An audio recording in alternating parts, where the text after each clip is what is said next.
Hello, everybody. Welcome back to our game of Dragonlance.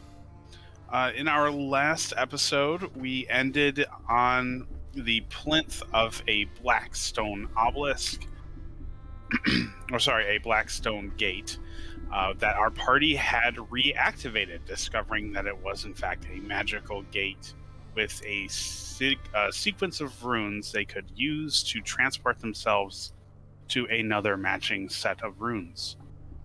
Unfortunately, they only have the one pair of the sets, so this gate is essentially useless until someone gets the magical gate spell, or we uncover another matching gate such as this one. Our party had been traveling into the wastes for the first time, departing from Zelstuel's Sylvanesti encampment at Exile's End. And they left off where our red line currently is. Right next to it, rather, where Alafi's marker is. And I believe we were heading to the southernmost of the black marked hexagons. Correct. So, having secured this location and investigated the Blackstone Gate, would our party like to proceed out into the wastes once more? As when we were arriving, it is starting to become night, but you could make it another space before you would have to camp for the evening. Or you can choose to camp here, where you already know you are relatively safe. Who took the most damage last time? Probably me. Yeah, I have no wounds. Yeah, because I think Frixis took the most damage from the golem. Yeah, from the heals, I'm only at like 12 down from my 45, but I can. I'm out of spells. I have 2 spells left. I could Prayer of Healing to cap us off, but that's my last third. Unless, is Prayer of Healing a ritual? No, that would be too good. No. Dang it, I was kind of hoping. Because it's a 10-minute cast, and I was like, maybe a ritual? No. Too strong.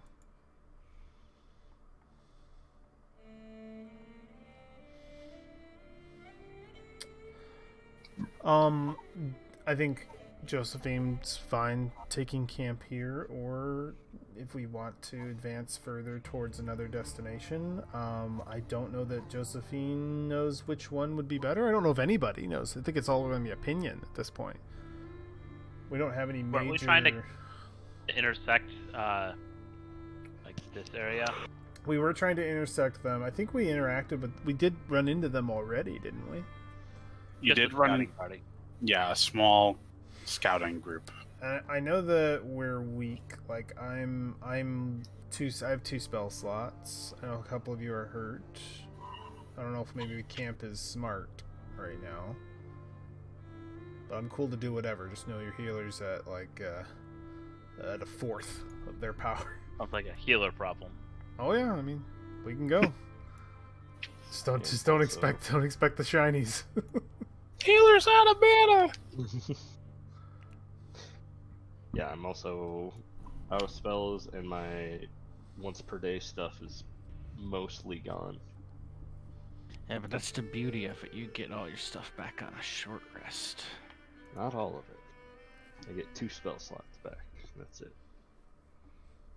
So do we want to move that extra hex, or do we want to camp now? I am for either. I am mostly unscathed, but... So, your vote? I wouldn't mind going another, but... I could be persuaded otherwise. So we're camping then. All right. I start to set up my tent. Our tent. Then I continue. No.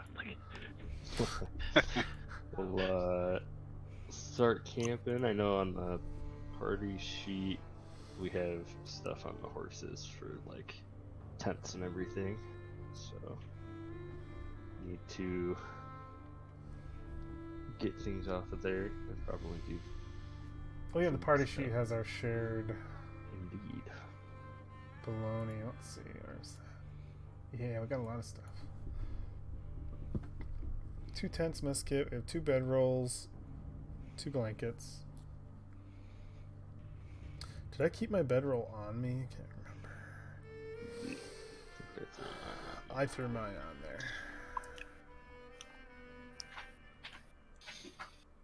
Yeah. Just as a refresher, everything in the party inventory is on the horses, or? Yes. Okay. So if a stone giant runs along, picks up a horse, and yeets it into the canyon, I'm gonna remove like half of these items. Oh, no, Something like a that. quarter. There's 4 horses. It's yeah. only one horse. Okay, that's fair.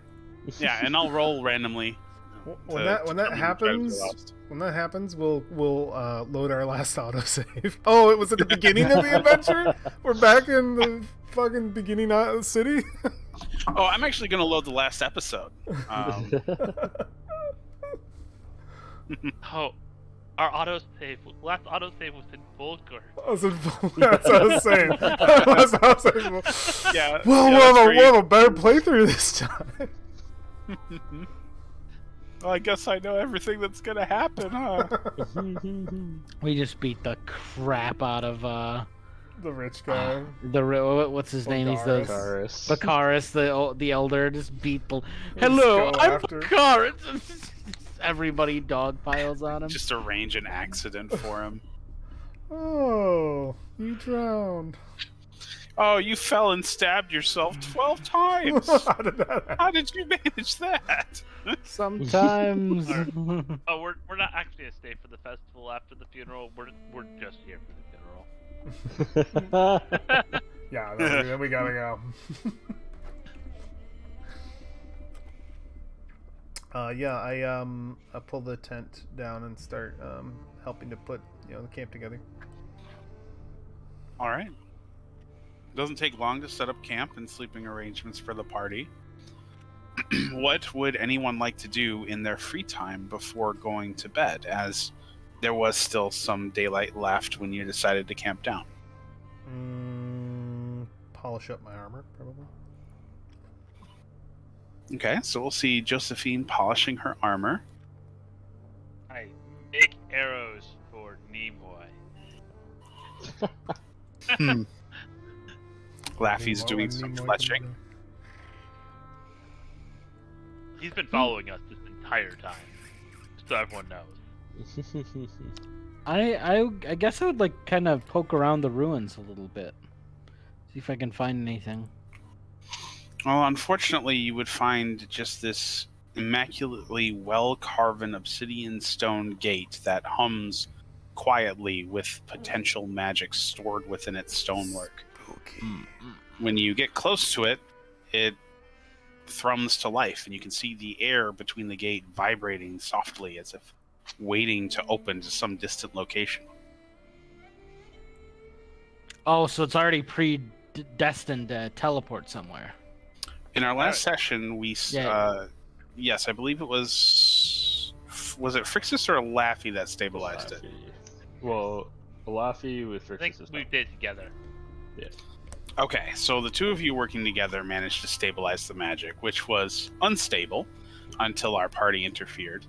And at that point, we discovered that this gate could be used to transpose people from one set of matching runes to another, or by using a spell that connects directly to this gate. It's fairly common magical procedures, especially for those schooled in magic. But a little beyond the reach of the people assembled here so far. To cast the spell, I mean, not to use the gate. Oh, I'm not schooled in magic. That is not very bright. The School of Hard Knocks is still a school. Attendance policy ain't great, though. But I would like our party to roll a... Let's go with a stealth check to see how well we set up our camp and whether or not it will be noticed. Abilities, skills. Getting those strong rolls out early, Frixus. Good strategy. Oh, I'm not wearing armor.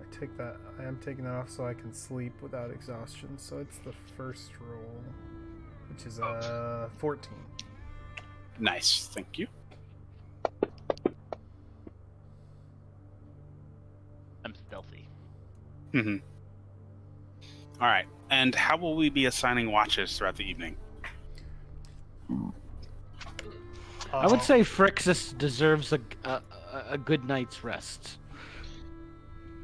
If I take a short rest before my shift, I can be a little bit more ready.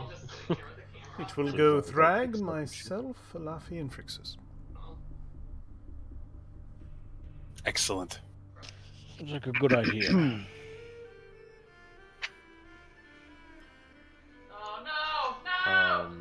If we're doing short rests before long rest, is that a thing we could do? Or I can do? I guess that would take a 9-hour rest instead of an 8-hour rest and cut into the day. Well, your party did stop early Okay. in the day, so you would have time for a short rest. I will do that. Excellent. So, For Frixus, getting at your earlier question, we'll probably make sure that the horses are fed and try to probably spend a little bit of time conversing with his patron through his sword. excellent. So, we will see the party maintaining their armor, making armaments, poking at black stones, and whispering into their blades as night begins to fall on our group, and they retire one after another into sleep, their first night in the wastes. The sun sets red on the horizon, casting a stark view of the landscape before it is finally swallowed by the distant cliffs, and we find ourselves immersed in the wild night. It is during this night, during the second watch, which, Me. Ed, would you refresh me? Okay, it is you on second watch. You will see that your camp has not gone unnoticed. As you are maintaining your alertness throughout the camp, you do see a small series of silhouetted shadows lurking at the edge of camp, feline in nature, slinking and sliding just outside of your vision. I will alert the others. All right. The forms do not act as you raise one after another of your party, and as you wake up, we will say Frixus, the third of the party, you will note that they slide out into the darkness and leave, seeing that their presence has been noticed. I guess they've left. What was it? Some kind of desert creatures. Think they were just poking their noses to see if we were viable prey. Well, if you think they've left, probably fine. I will keep an eye out, but if I see them again, I will wake you.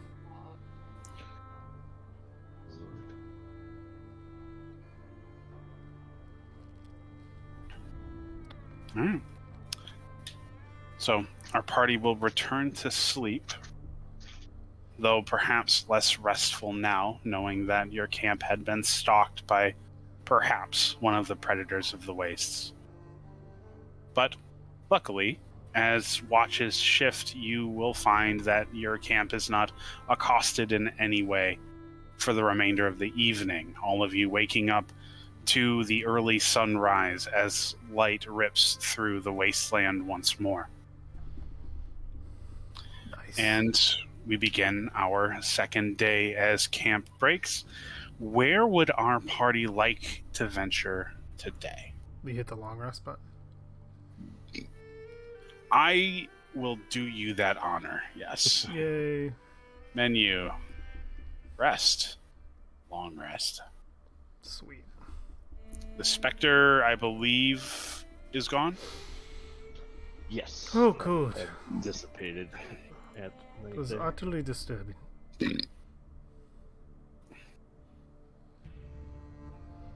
Where to from here?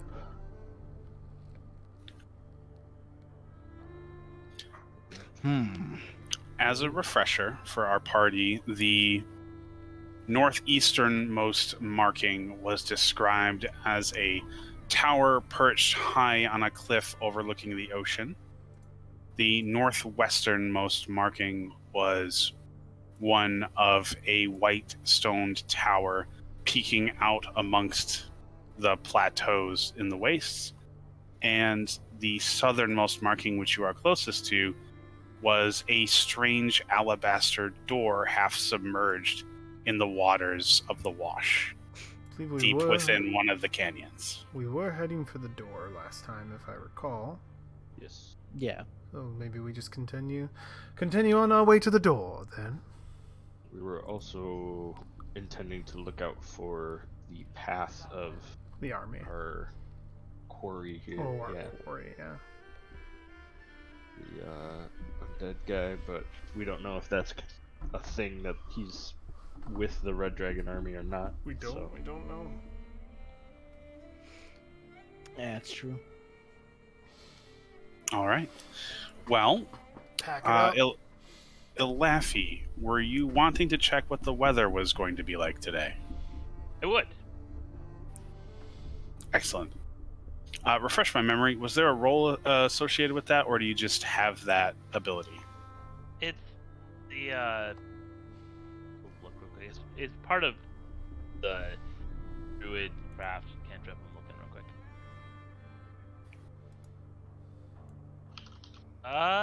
It is just there.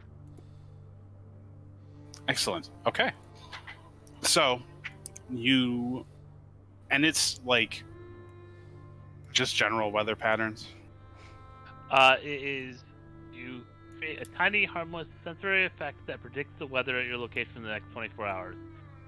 It can manifest as a golden orb for clear skies, cloud for rain, falling snowflakes for snow, and so on. Okay. All right. So, how does this look for you specifically? Does it manifest in any special way? It generally manifests around a moon.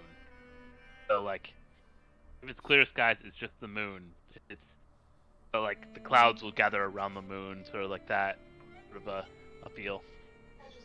Okay.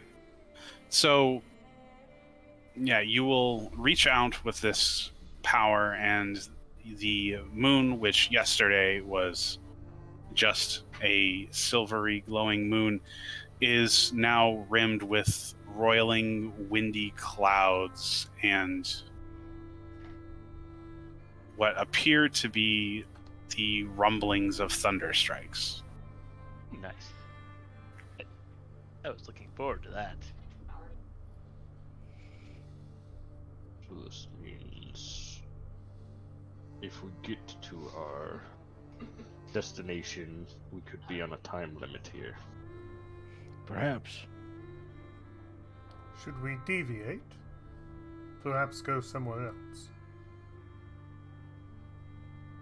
We still came this way to find the traces of the army. If we can do that before the storm, Then again, I'm sure there have been many storms out here, so I think this place is known for being stormy, didn't they say? something like that. Yes, I did. Something. They are quite unpredictable normally. That little bit of magic you have there is quite useful out here. Oh, you think? My guide in the past had something similar.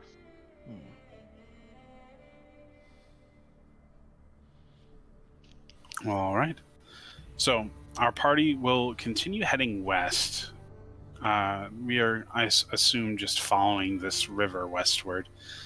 And I would love it if we rolled some survival checks from the leader of the party, which I believe is a Laffy, as well as any checks related to people scavenging for food. Yep, I'll keep Yeah. an eye out for water. Yep, your water, I'm food. Mm-hmm. I'm going to deduct horse eat for the day from yesterday, Also, could you Oh no. if I can. message me the password? I'm gonna try and log on the other computer instead of streaming so I can see more than like 2 square inches. The password to which? The campaign, I just don't remember it. Me either. It is probably our normal one. We don't want to say it. But... I Yeah. remember it. Okay, I'll good. message I was about to I just think- message you like 5 passwords and be like, try any of these. Yeah. I just didn't remember. I believe Yeah, it's that, but I'm not 100% sure, so. that one does sound right.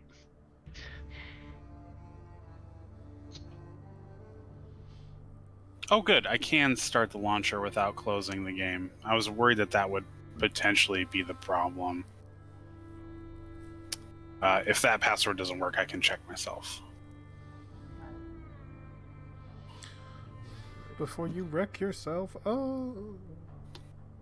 Okay, there it is. I'm messaging you now just in case.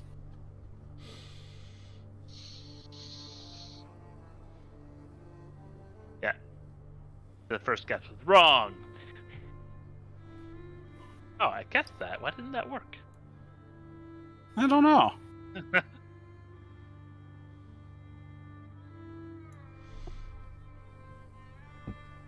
Was I incorrect?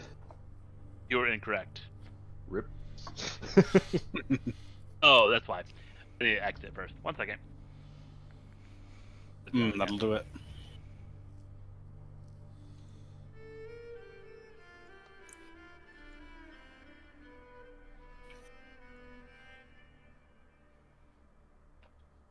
In the meantime, what did I roll?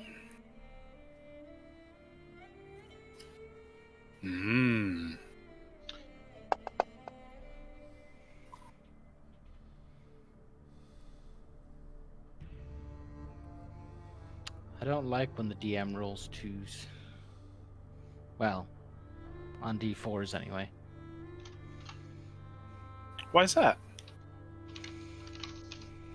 Do You know. you have an aversion to 2? Are you like Josh?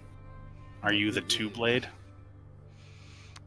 No, not yet. Not yet. Hopefully never.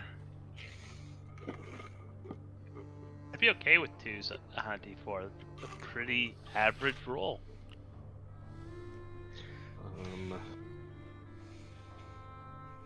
Do you remember yesterday's rolls for like resource stuff? I think we usually have enough spell stuff to handle food and Yeah, water if we didn't. do. We didn't get water, but I used a spell for water. So we Okay. have So an that- overfilled barrel of water at the moment. Yeah, the horses would have needed it as well, so. That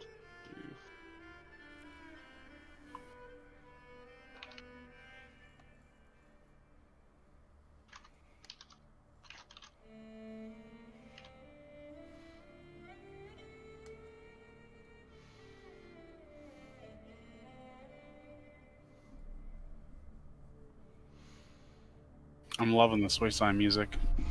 Yeah. Yeah, enjoy the it. wasteland music is pretty good. It's giving me Witcher vibes. One of these instruments they use pretty heavily. I can't remember which one it is. Cello or something. Yeah, I was about to say cello. It's a viola. Mm-hmm. There's an artist whose name eludes me that does phenomenal hurdy-gurdy music. And I always was a little weird considering the hurdy-gurdy as an instrument because the name is just so weird. But the sounds it makes, so good. You want that medieval feeling. It's hurdy-gurdy. If I make a bard, he's gonna definitely have the hurdy-gurdy. It would be a good Golly. one. Apparently did not say portraits, but we're good. I'm in. Ooh.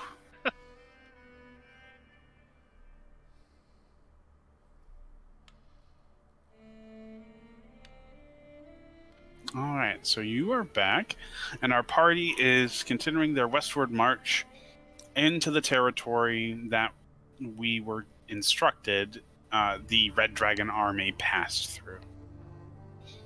And it is on our way through that stretch of land that we will see the weather begin to kick up and turn the skies from the clear blue into a gray, cloudy stretch. The wind begins to pick up, and we can see distant thunder strikes, distant lightning strikes arcing towards the ground to the north. We know that within hours we are going to be present within the storm ourselves. But that is not the most pressing development as we are passing through this stretch of land. We can clearly enough see, with the survivalist present in the group, the sign that a significant force passed through the area, trampled shrubbery and ground leveled by the passing of hundreds of heavy footfalls, as well as the distinct claw marks of some of the draconians that we have known in our past encounters. This is all in an area where the cliffside has a small switchback-like pass that dips down into where the Wash Canyon is, with another switchback on the opposite coast. It's difficult to tell when the army passed through this area, but more than likely they traversed this section of land for its crossing. Looking down into the wash, you can see that for whatever reason, the waters today are incredibly high, making this passing almost impossible without some kind of skill check required. The currents are rapid and deep, and you can see the white crests slamming against the cliff sides, knowing well enough that if you were caught off guard by this flow of water, your life would certainly be imperiled by the current washing you down the terrain.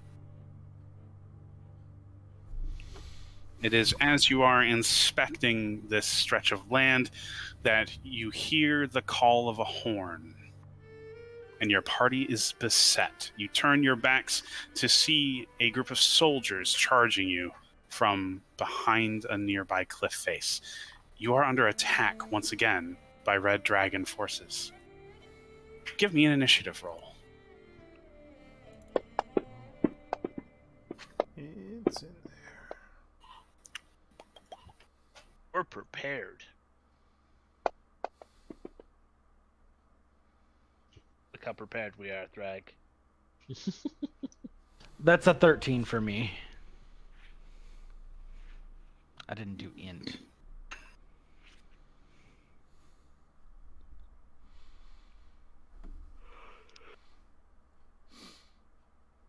Thrag was the only one to have a good breakfast.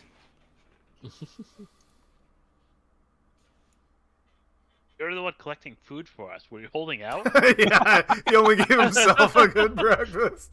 Well, I have to feed myself. Oh my god. Got a fucking Snickers bar. He's just like, get your own. Must be that Leonin culture. It was feed yourself before you feed everyone else. That way you're as strong as you can to find food. Makes some sense. Okay. So, our party, turning to see their attackers charging them from the brush, see that they are beset by 5 Red Dragon army soldiers and 1 silver-scaled draconian dressed in mail, bearing 2 long swords, 1 in each hand.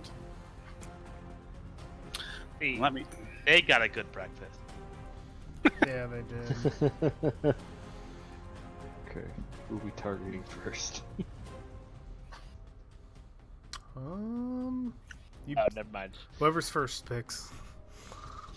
It's true, and our draconian friend will indeed pick his target well. Dustin has no initiative. Oh, Let's see. Yeah, Didn't roll initiative. He rolled a d20. Yeah, that's I said that's I rolled a 13.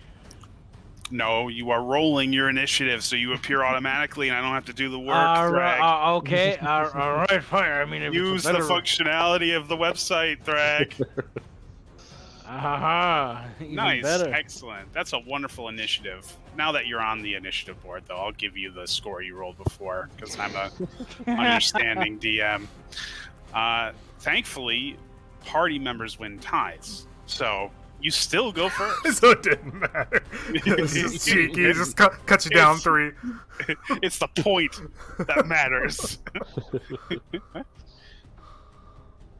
So right. yes, Thrag, you are first. The enemy charging your party right now, 30 feet away. They are moving as a collective group. You do have an You effect are already with- on you. Just letting you know. Say that again. You already have an effect on you. I don't know if that's a holdover. I just figured. Ooh, Yeah, good the clear call. right from last time. Open up the tracker. Yeah, thank you. Get out of here. Okay, they're 30 feet away from me? Yes. Their collective group. So you could reach just about any of them you chose to. I'm just worried that if I'm just gonna get lambasted. That is kind of your role. You should get probably lamb- not. You should probably not be a tanky bruiser character if you don't want to get bruised being tanky.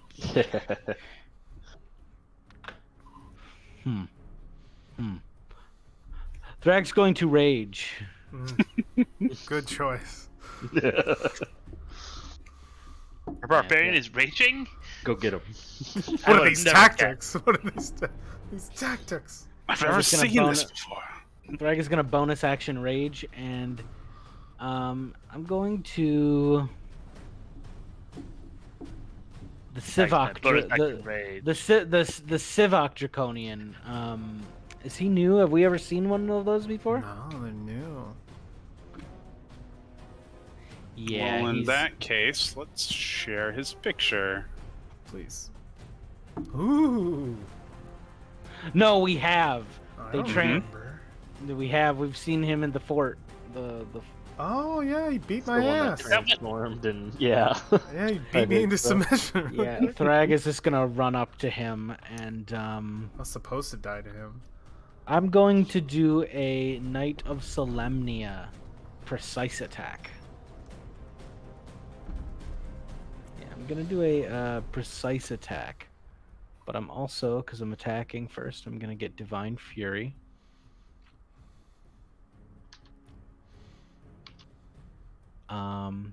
So I get advantage on this, and I'm just gonna throw in the D8 afterwards. extra. So. Okay, I'm also gonna make sure I'm using the +1 longsword.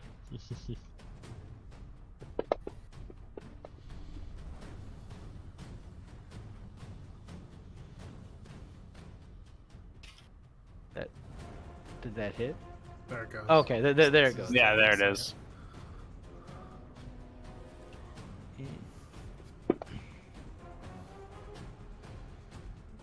It begins.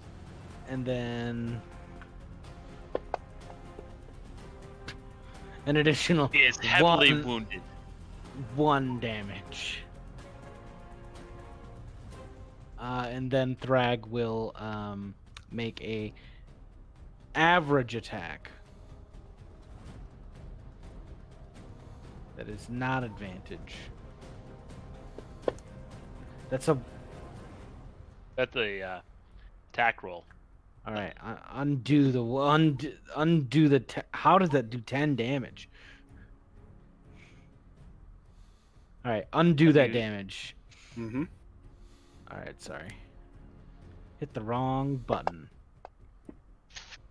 That's a miss. Ugh. Well, you guys can do that. It does happen. We had a really does good. it- We had a really good session last session, but this is not our norm. Well, the previous session we just had wind elementals throw us around the beach. Yeah, we did get. We do usually have a bad and a good, and a bad and a good. Okay. So that ends my turn. All right. So that'll bring us next to the Sivak Draconian, who finds himself engaged in melee with a raging Thrag. So he will do what one does best when they're engaged in melee with a raging tiger. They, well, attack it. So here we go.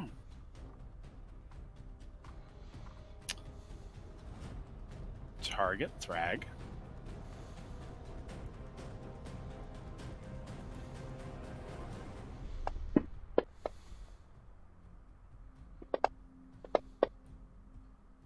And in classic My Game fashion, he misses both of his attacks. Let's see if he does better with his tail. He does do better with his tail. Aw. So, he does a sweeping strike with his tail, damaging you. And... oh, okay. You have advantage on that. Got it. That's why it rolled twice. That fooled me. Excellent. So, he manages to smack you across the face with his tail after you deflected both of his sword attacks. And that'll bring us to Alafi. AoE Alafi, quickly. Everyone in one nice little packed area. You know you could get at least, well, with a moderate-sized AoE, you could get at least 3 people in one strike. Okay.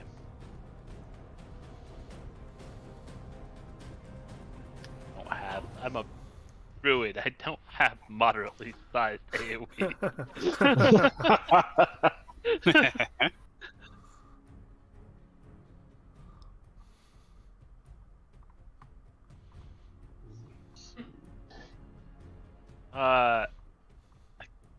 Is it? You said it's storming though, right? The storm is in the distance. It isn't quite here yet. Okay. Then we're gonna use. We'll use Call Lightning, I guess. No, we're gonna use Moonbeam for the possibility of hitting 2 people at the same time. Oh. Moonbeam! Which goes around 2 people if at all possible, because I doubt it can do more than 2.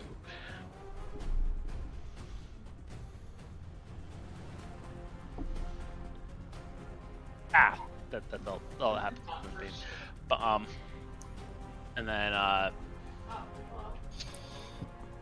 will also Archer form. All right. And then shoot the friend of the guy who almost killed me. Did you target anybody with your moonbeam, or did you just sort of throw it out there into the ether? It's when they start their turn. That's when I start their turn. Okay. So. Is it with moonbeam? I thought it was initial. You're right. I think it is. And I missed. Ooh. Yeah, it enters the turn, or enters for the first time their turn, or starts its turn. Got it. It doesn't say initial. Understood.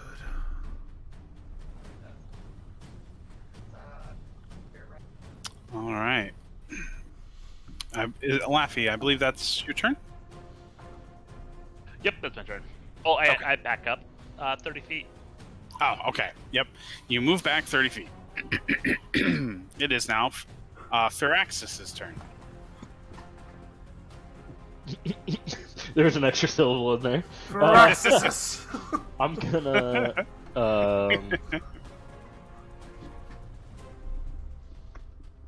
I will cast. Let's see.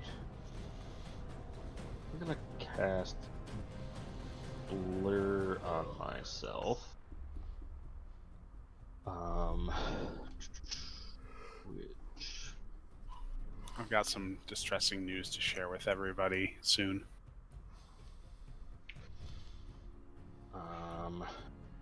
So that's concentration up to a minute.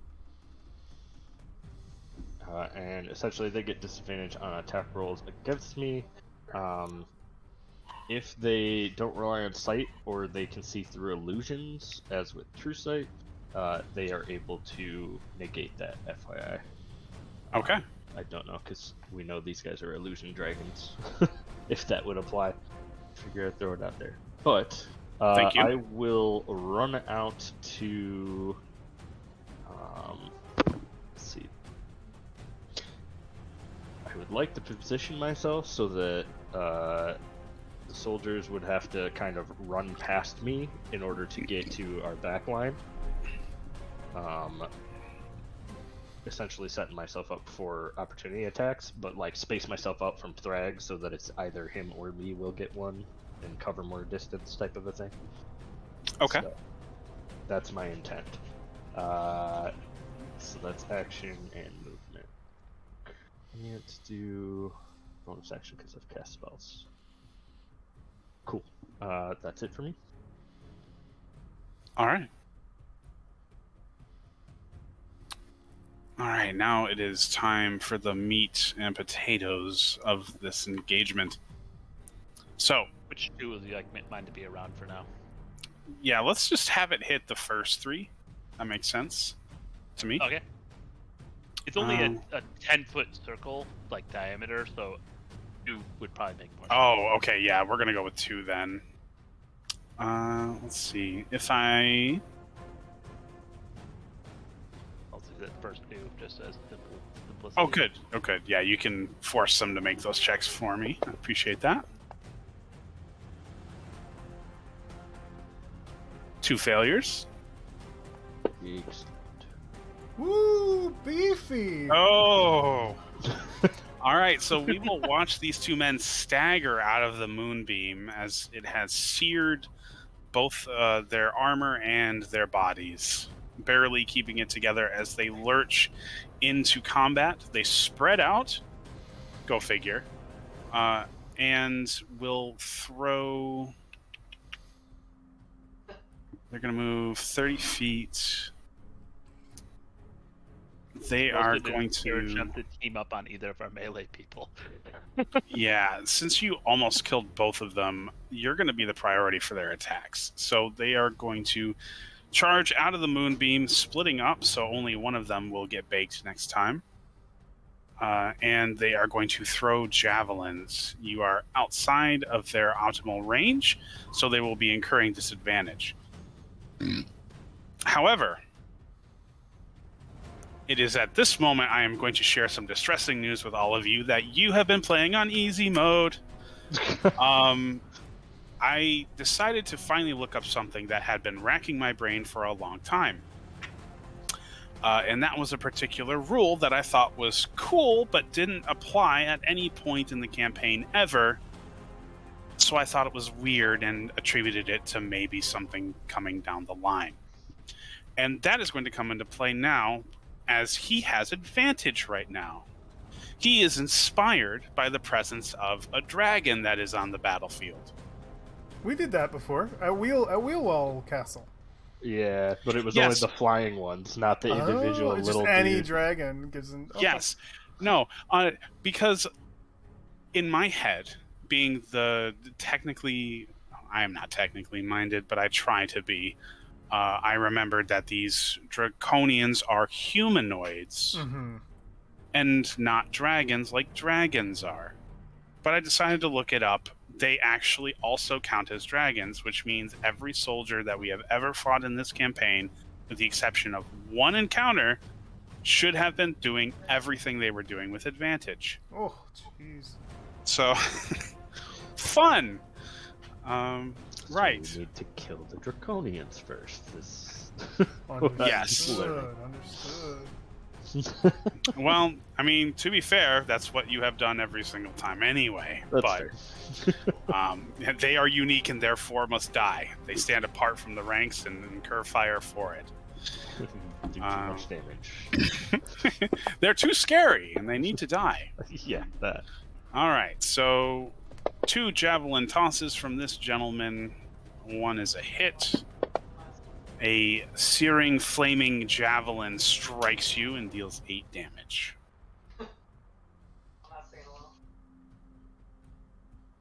right, we are going to see the same thing with the second soldier, having been nearly felled by unusually bright moonlight. He will target you. Actually, I'm laughing. unusually dark moonlight.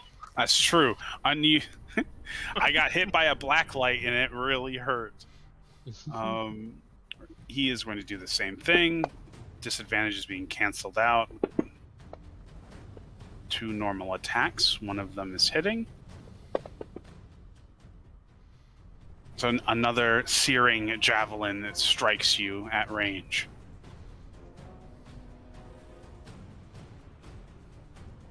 All right. So now we have the soldiers that are more closely locked in battle with Thrag. He is going to come to the aid of his draconic companion, and he is going to make his attacks.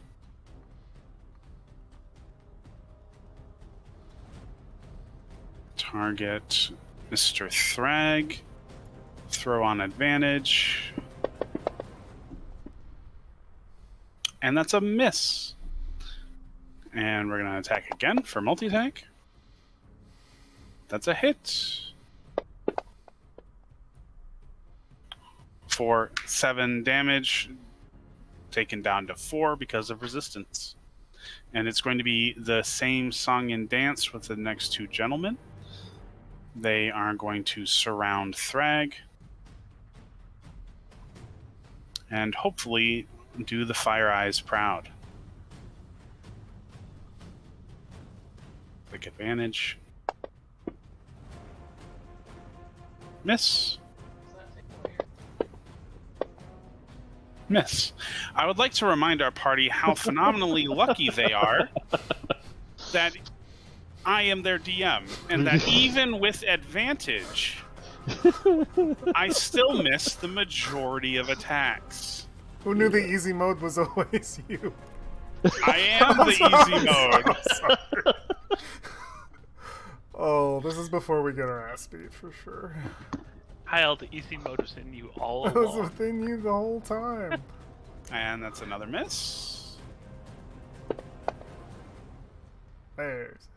Oh, look, I do get to do damage. There you go, Thrag. A paltry 5 HP. Those 3 to surround Thrag.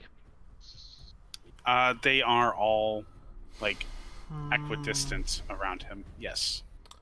Are they throwing javelins, or did they actually like walk up and hit him? They're walking up and hitting him. Okay. All right. It is Josephine's turn. I just want to check my bonus actions really quick. Okay, cool. As my main action, I am going to use my Channel Divinity. Is both Thrag and Alafi are within 30 feet of me, right? I don't think anyone's gone further away. Yeah, than in opposite directions. Opposite Correct. directions, Yeah, we're but both. still both within 30 feet of me. Cool. Yes. Yep. I am going to target you both. And I'm going to hit you both with... Where is it? Is it this? No... Channel Divinity Preserve Life. There we go. This should be... Okay. Boop. So that just heals you guys. We see two magical chains of light rip out and eliminate your wounds that you just received. And then I am going to use my bonus action to use something I haven't used yet. One of my Furbolg abilities that's been sitting around for a while, which is perfect for a healer. Hidden Step. And I'll turn invisible. Oh. And that's my turn. I'm invisible until my next turn. Oh, can I apply that to myself, actually? Yeah. Invisible. Cool. All right. That'll bring us to Thrag. Okay, I'm going to bonus action. Let me look at my abilities really quick. Two of these. I want to get two on there. Have any bonus actions that look Barbarian? I do. Well, it's a racial bonus. It's called Daunting Roar.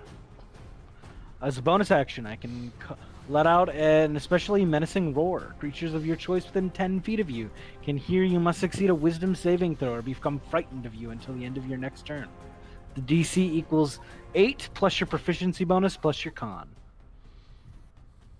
So that which mine would be 8 plus 3 is 11 plus an additional 14.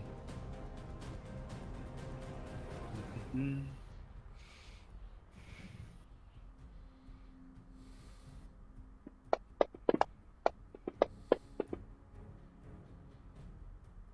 Okay, so one saved, two are frightened.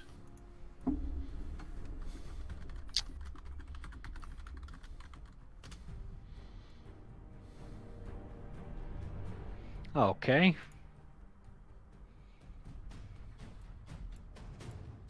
So what I will do now... Isn't the dragon next to him too?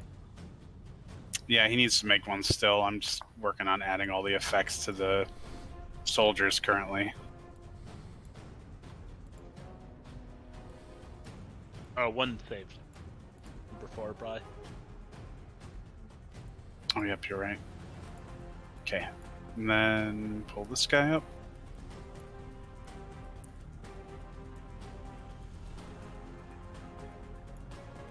I've been using my preserve life wrong this whole time. Oh. Yep. I will use it right from now on. Oh, what is the thing? You have to be below half HP for me to use it, and it can never heal you above half. So you have to be dying. Oh, okay. Interesting. So I will do that from now on. It's just an extra bit I did not see, because it's one of the last things. Okay, the Civic is also frightened. Hell yeah. Yeah, Dragon. I did. Dragonoid. Gonna reapply Divine Strike, but I'm still targeting the Sivak Draconian, and I am going to just make two very powerful attacks, but not reckless, because I cannot afford reckless here. Well, they already have advantage against you. That's right, so it doesn't matter, right? Not really. Doesn't not like advantage stacks until the Sivak is dead. Okay, yeah, I'm gonna fuck it. I'm gonna use reckless attack.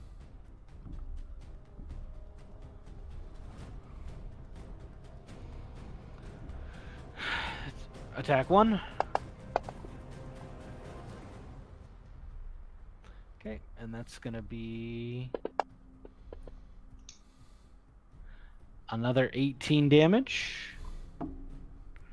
Gonna turn off the radiant. And then I'm going to do another attack.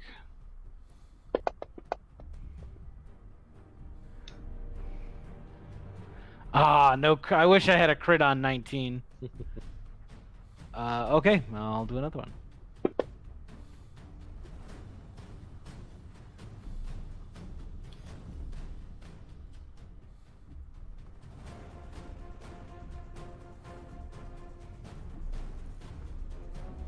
Awesome. A series of heavy blows to our Sivak Draconian, who is bloodied but still standing. Heck yeah. That will end my turn. All right. So that'll bring us to his turn. I think the frightened will make him at even. It's true.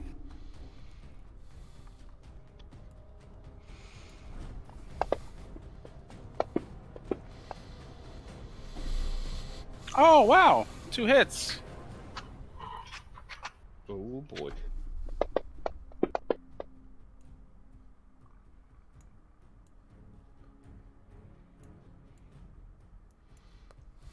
All right. 2 what would have been hefty blows. And then the tail strike. Also a hit.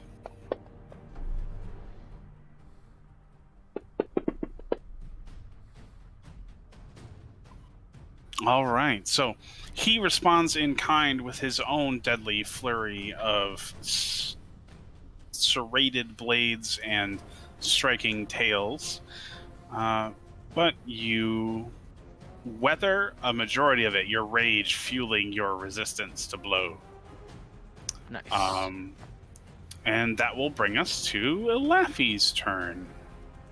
Did any of those soldiers who rushed Thrag get within 10 feet of each other? Yeah, they are. Yeah, you would be able to hit 2 of Or them next for to each sure. other, I meant. Yeah. Are any of them next to the dragon?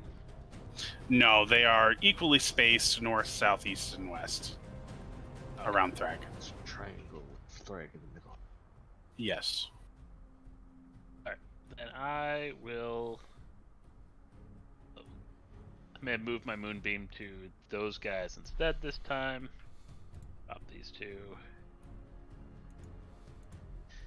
Anytime people group up, that's their job. So that's my action, and then actually, don't get them yet. Soldier 1, take an arrow to the face. Aw. That was close. Soldier 1 barely lives another day. Oh, I need to look up something real quick. Or another round. 3.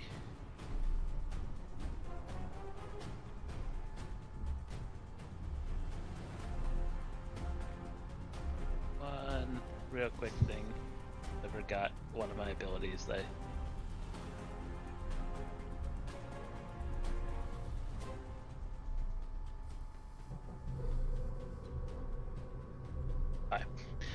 It's woe and not wheel. Okay. Then that is my turn. Roger, roger. So that'll bring us to Phrixus. I'm going to walk up and get to next to the Civic Draconian and one of the army soldiers, so kind of next to Thrag, and I'm going to attack the Civic Draconian.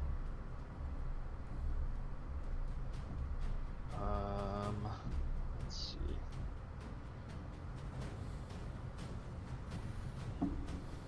Oh, I need to spend a spell slot already for Blur. Yeah, I'll hold off. Yeah, so I'm just gonna longsword attack.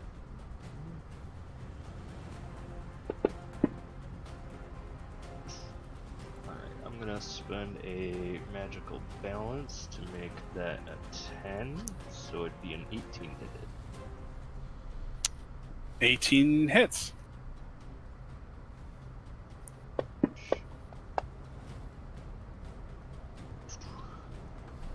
Alrighty, got him. Nice. So we'll see Phrixus slip into combat and lay down a heavy-handed blow with his longsword, felling the Civic Draconian and stealing all of Thrag's XP. Oh. Last hits. And then I'm gonna turn to the soldier next to me, which would be another one that targeted Thrag. Is that 3, 4, and 5? Yeah. Yep. Heavy hitters are running after me. I'm gonna target number 3 then, and I will sword their way. Hit. That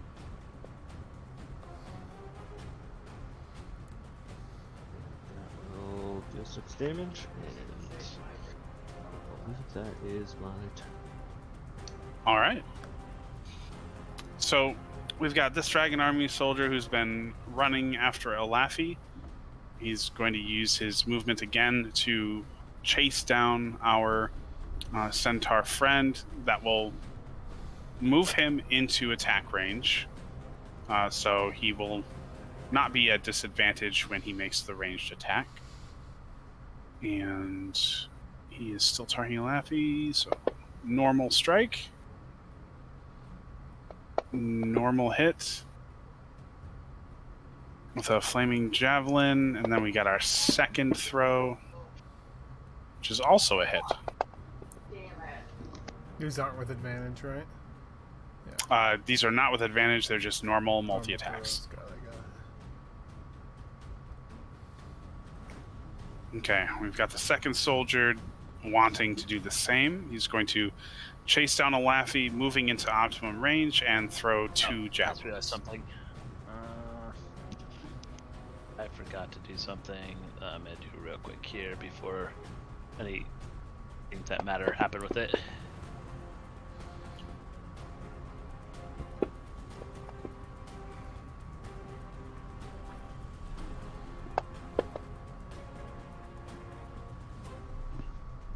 Get the old concentration. Alright, yeah, we're good. Out of the way. Yeah, we're good. I just wanted to make sure. And then 2 misses, so you don't need to make any more. Alright, now we are in the soon-to-be-baked category. Yeah, these two are the baked ones. So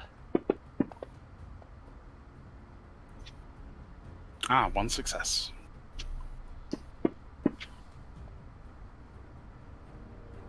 that wasn't as good of a hit.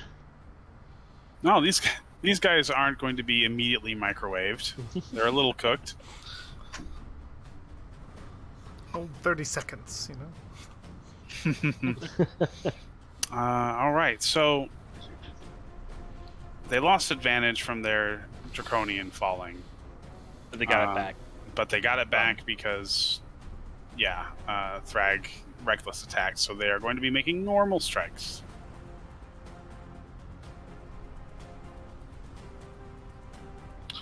Normal Thrag attack.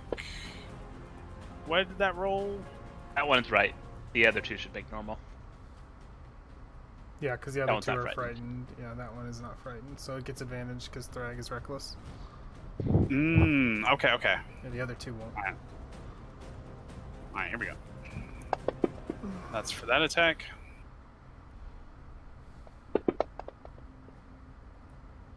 Oh, we got a critical. Shouldn't be advantage. Oh, wait, with This- him. this Oh, is yeah. attack. This is I multi-attack. will spend a, because that's within 60 feet of me, right? Yes. We are going to use our reaction to Silvery Barbs. Silvery barbs! And I will give Thrag advantage on his next attack. Heck yeah. And he rerolls the attack, correct? He will, I believe, I think it's one. re-roll the attack, but it says they must re-roll the d20 and use the lower roll. The triggering creature must re-roll the d20 and use the lower It's roll. reverse luck, basically. So it's just one. And then you're already getting the 2, I think, because if we're looking at it luck-wise, you have 3 die, and it specifies you use the lower roll. So it's like a disadvantage then? So you've rolled advantage. So there's 2 dice in the pool. You would So roll a third die and take the lowest of those 3 die. Okay. So- All right, I'll just roll manually so none of that chicanery gets in the way. That'll be a miss. And that'll be his turn. So we're going to roll on over to these gentlemen who should be rolling Oh, I'm evenly. no longer hidden, I don't think. Yeah, I shouldn't be invisible anymore. Oh, wasn't it to your next turn? I think I'll look, but I think because I Oh, used you something. used a spell. Yep, that probably does break believe it. Yeah, because it's not greater. Yeah. Yeah, but it's different than. The Yep, invisibility attack or spell. deal damage. Invisible until the start of your next turn. You attack or deal damage, or force a saving throw once per short rest. I didn't do any of that actually, so I'm still invisible.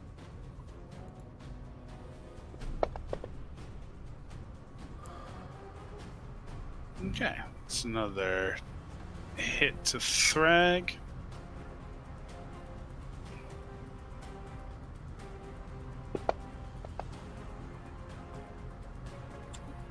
One miss. I Critical can't- strike. Can't stop that one.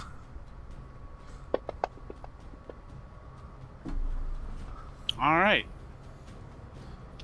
So that was a heavy blow, landing on Thrag, being surrounded by 3 people aiming for your life. Swords and steel clanging and swinging violently, blood splattering across the sands. Eventually, one of them was going to hit you in a sweet spot. And that he did. And it's Josephine's turn. For my bonus action, I'm going to target. Yeah, I'm going to target Thrag because Alafi's still in the green right now. I'm going to hit Thrag with I think we'll do level 2 healing word as a bonus action. So we'll give him just a little bit of HP there, the 2nd level slot. And for my main action, I will target one of these heavies. Let me untarget Thrag. And just give them a Sacred Flame. Let's see how that goes.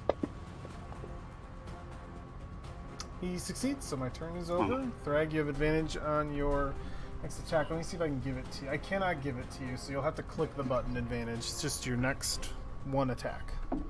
Okay.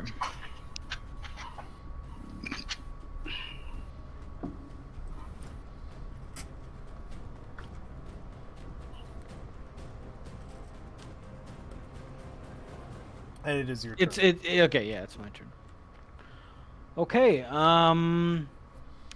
who just hit me? The Five is the one who hit you real hard. 5, yeah, Three I'm through gonna 5 are next to you. yeah, I'm gonna move my Oh yeah. No. Yeah, it went away. Cool. no. There we go. So, still raging. Going to turn on Divine Fury. Going to have advantage on this attack.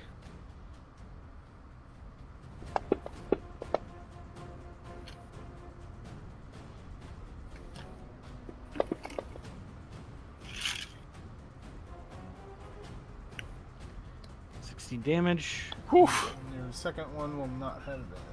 Yeah, Unless yeah. you reckless. Damn. So close to another 20.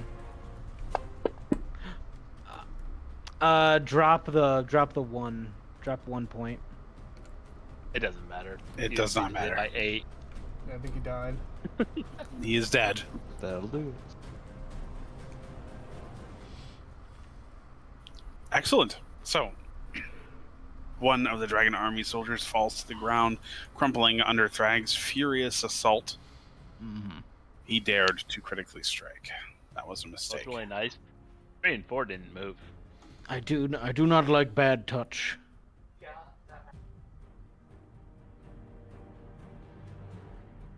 Is that your turn, Tag? Yes, that is my turn.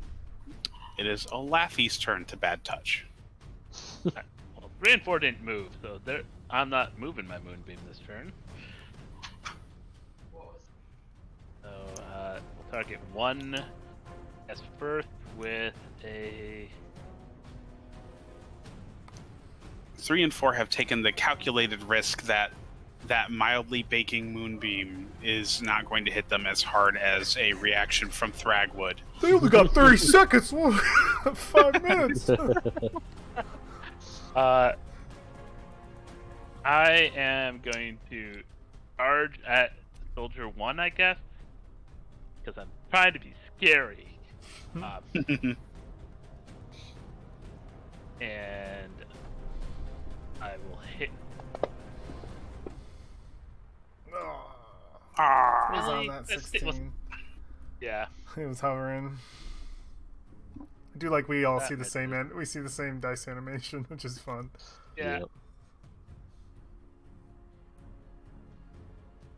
And then.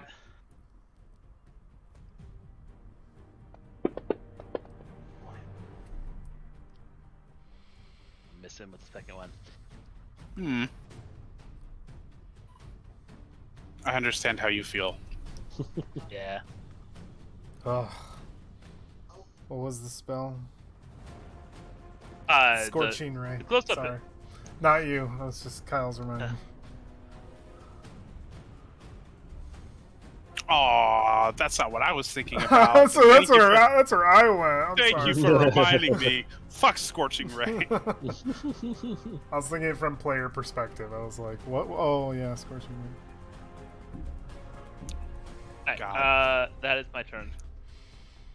Never ever play a caster whose casting stat is subpar. Scorching Ray is supposed to be so good.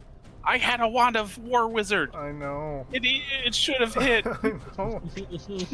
I should have been a Scorching Ray machine. Such a good Man. spell. Listen, kids, magic missile. Always magic missile. It never It's misses. true. It's true. Consistent damage. So your GM starts using Ooh. Oh, good lord. Okay. Silvery bombs. And then I give him advantage. Stop His it. next attack. I stop him and then help him. It's the gaslighting spell. You know, that actually could be a decent spell. Is it only when somebody critically hits that you do that? Only when there's a. Well, actually, I think it's anything I can do it. It doesn't have to be a crit. Yeah. It's So if any somebody roll. missed, you could silvery barbs and It's get them to true. re-roll the I attack at believe- advantage. I believe so. You magically distract. It says distract triggering creature, and turn it momentarily to an uncertainty into encouragement for another creature. It says one reaction you take when a creature sees 60 feet of yourself succeeds on an attack roll. They have to succeed, so not fail. Ah, okay. So I forgot to do this before, but I last hit this guy, so I am again raising a specter from this guy. You'll see Oh my god. the shadow come out of the gemstone on my Is this sword, going to be a theme? go into the to his body and pull, and there's a specter on the field now. Can't we go back to Josephine gaslighting the entire dragon army? Wait, when was this? You're saying that the Oh, the silvery spell. The bar- spell is... silvery barbs is the I'm perfect saying if form I of gave... gaslighting. I said the perfect form of gaslighting if I give them the next advantage. I take it away, I give it back. I will miss my second attack. I don't think I have a way to add specter into this. I already did. Oh, did you? Okay. I think he just rolls initiative and then has its own turns. Okay. Over to attack his friends, or previous friends. Yeah, new friends You're now. still his friend. Oh, this guy's still alive. Go figure. Don't they have to make a save because they're in the bake, or did that already happen? No, this Oh, guy's I, not in the bake. Oh, okay. I woe him for his first attack. Oh. -1. -1 modifier. All right. Killa So needed that one. he has. You didn't move last turn, correct? Oh no, I moved. I'm next to him now. Oh, right, you charged him. Okay. So trying he to is be scary. going to attack melee.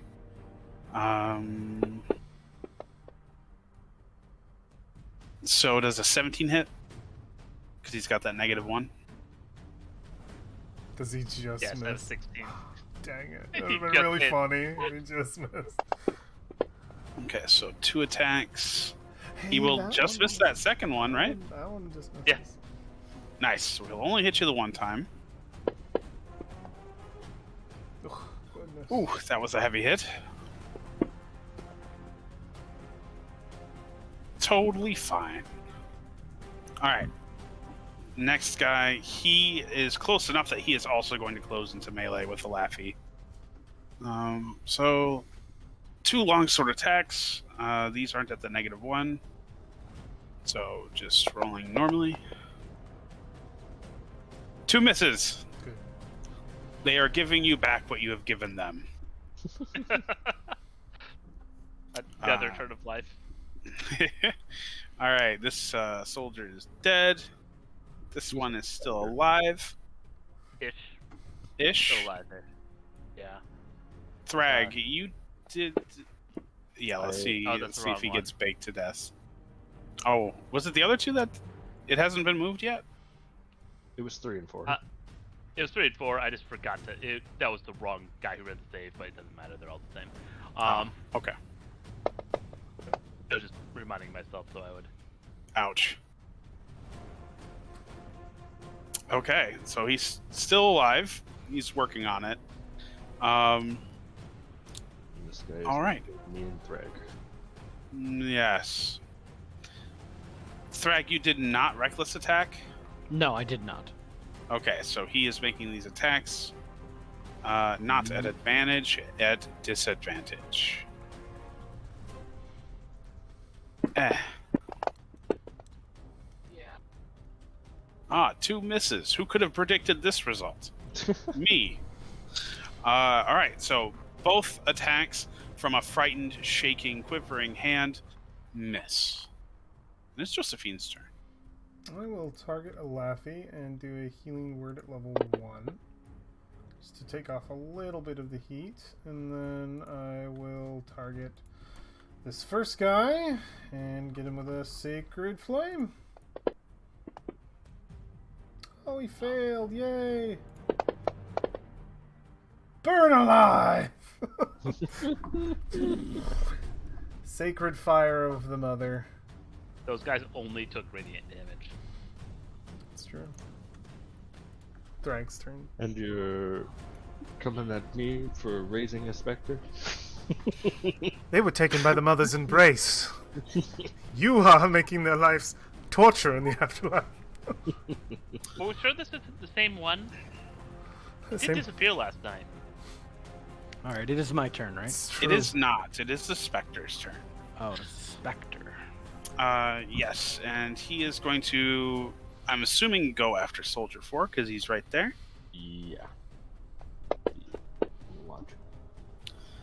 All Spectre right, knows. so that hit is going to miss. I know he has the +8. Yep. But that's still not high enough to break their armor. Yep. And that'll bring it to Thrag's turn truly this time. Oh, truly. There is only one quivering, frightened, broken, demoralized soldier left Should be 2. within Oh yeah, melee within range. him, yeah.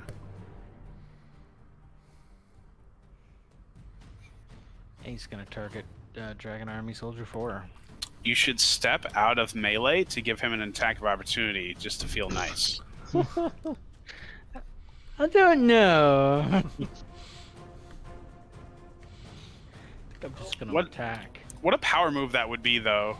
Oh yeah, just like step back and come on, man.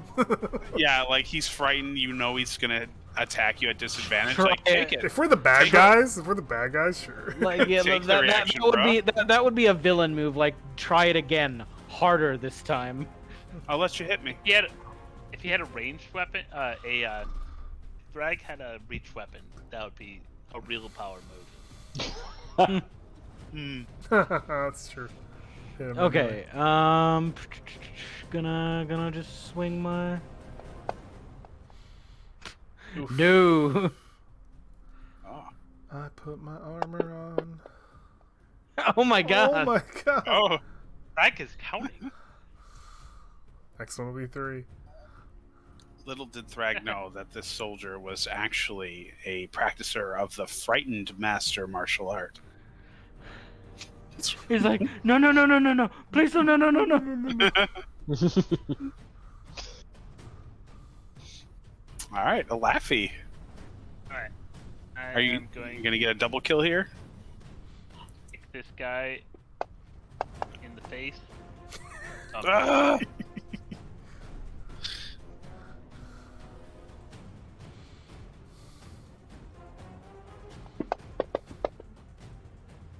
Okay.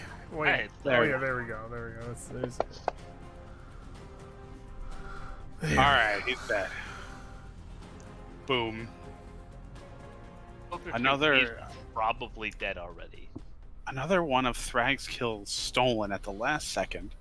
Oh, I did the wrong one. Accident.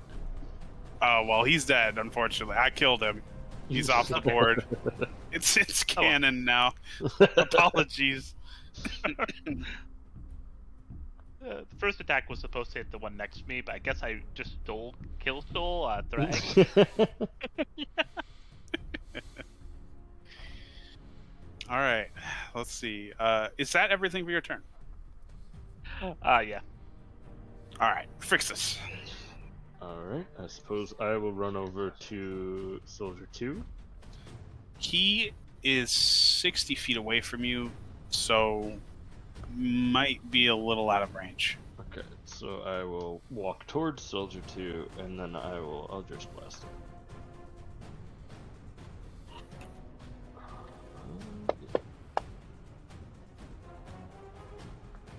Oh.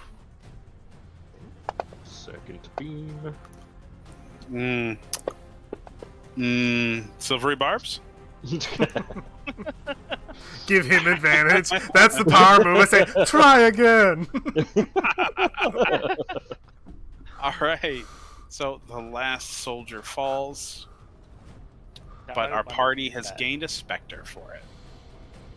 Indeed. I want to use silvery barbs on a warlock that's casting Eldritch Blast. Be like, oh, you missed that first one. Try again. With advantage. With advantage. One more time, please. You could do it. So mean. So our party emerges victorious, if somewhat bruised, from their encounter with this force, and you find yourselves standing over the wake of their bodies. Do you want to do anything while you're here, or are we moving onward? So we take a short rest so you all can mend your wounds. Agreed, but first we should see if I know it's a point of futility, but there might be some orders written on some of their persons. At least Of the course. dragon. Definitely search. Did the dragon burst into anything? He should have. Cotton candy.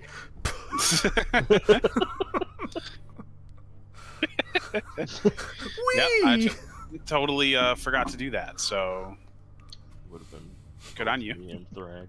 These are the fun dragons. What is he But- burst into?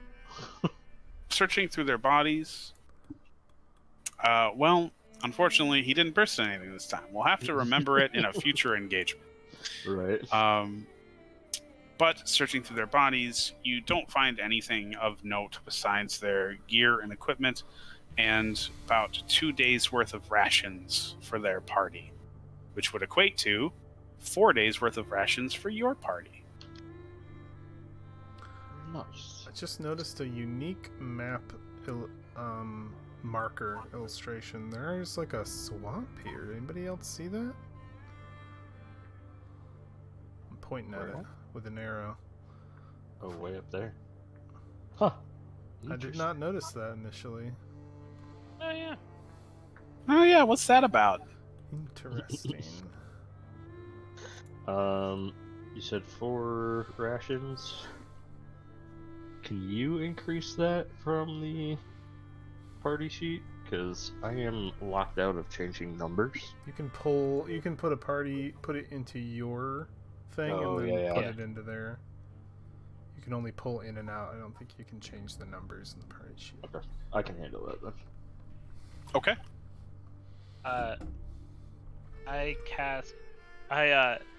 As I walk towards everyone, all of the stars on me from my form shift into different spots, and I cast Goodberry and down a bunch of good berries. And Delicious. I have to actually set up the thing for this. Let's look. And then I also on my tracker I closed it. I'm targeting myself.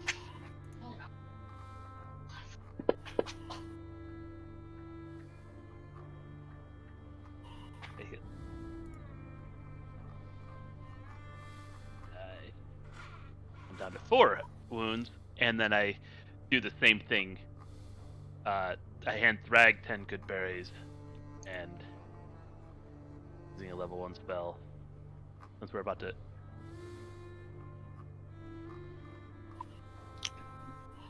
Okay. Sounds good.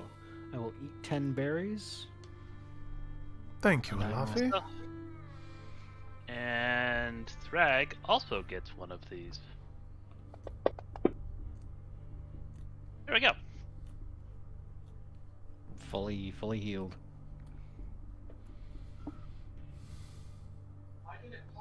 Well, And we are From that- taking a short rest. Should I slap that button? Only if people still need heals. Like that was my only thing is hit dice. I get a spell slot back, but that's all. I'm not I get the opposed. wild birds back. Let's do that then. Yeah, hit that button. All right, I'm hitting the button. And then if anybody's needs to be topped off, toss a die, hit die out there. I'm okay with having 4. Actually, might as well use a hit Just die. one hit die, beyond might as well. How many are you gonna use in a day? You know. Boom. There you go. So we'll clean up. All right.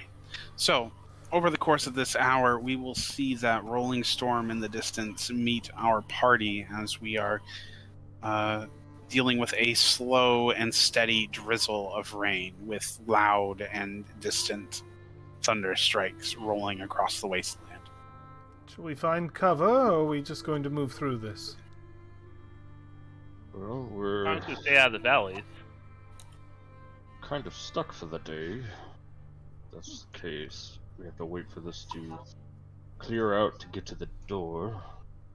Well, there's nothing against us traveling the rest of the way. Shall we attempt that, or do we feel that is foolish?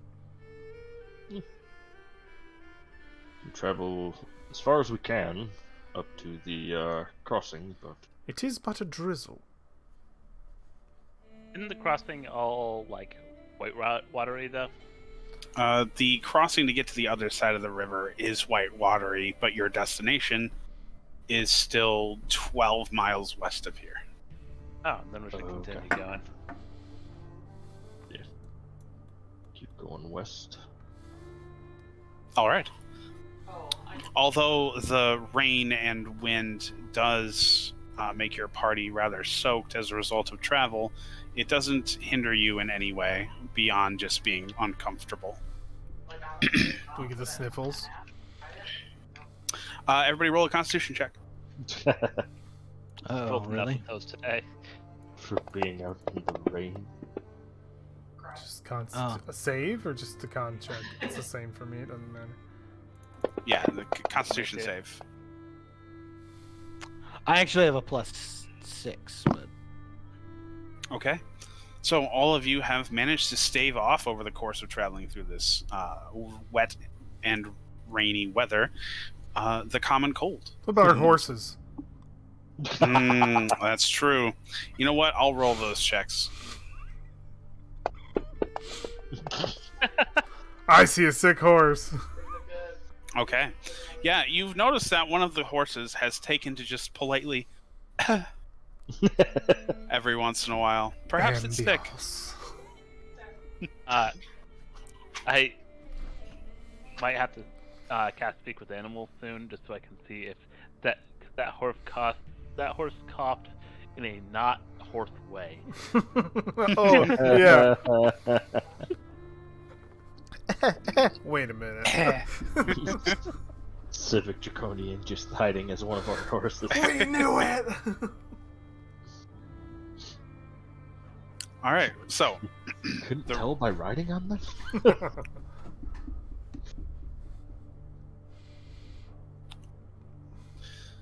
the rest of the day goes by without any hindrance from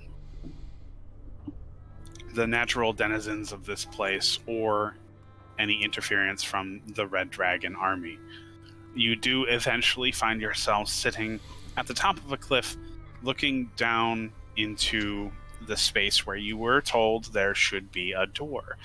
And let's see, I'm double checking our perceptions here. I believe it is. Is it just a Laffy who's super perceptive? Josephine should be decently perceptive. Yeah, because I'm also wisdom based. My Josephine is passive yeah. is 14.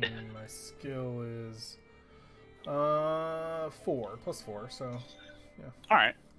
Well, you know what? Since we're supposed to be looking for this location, how about anybody who wants to be trying to spot it? sure. Roll an active perception. Let's get it in there. I can only assist.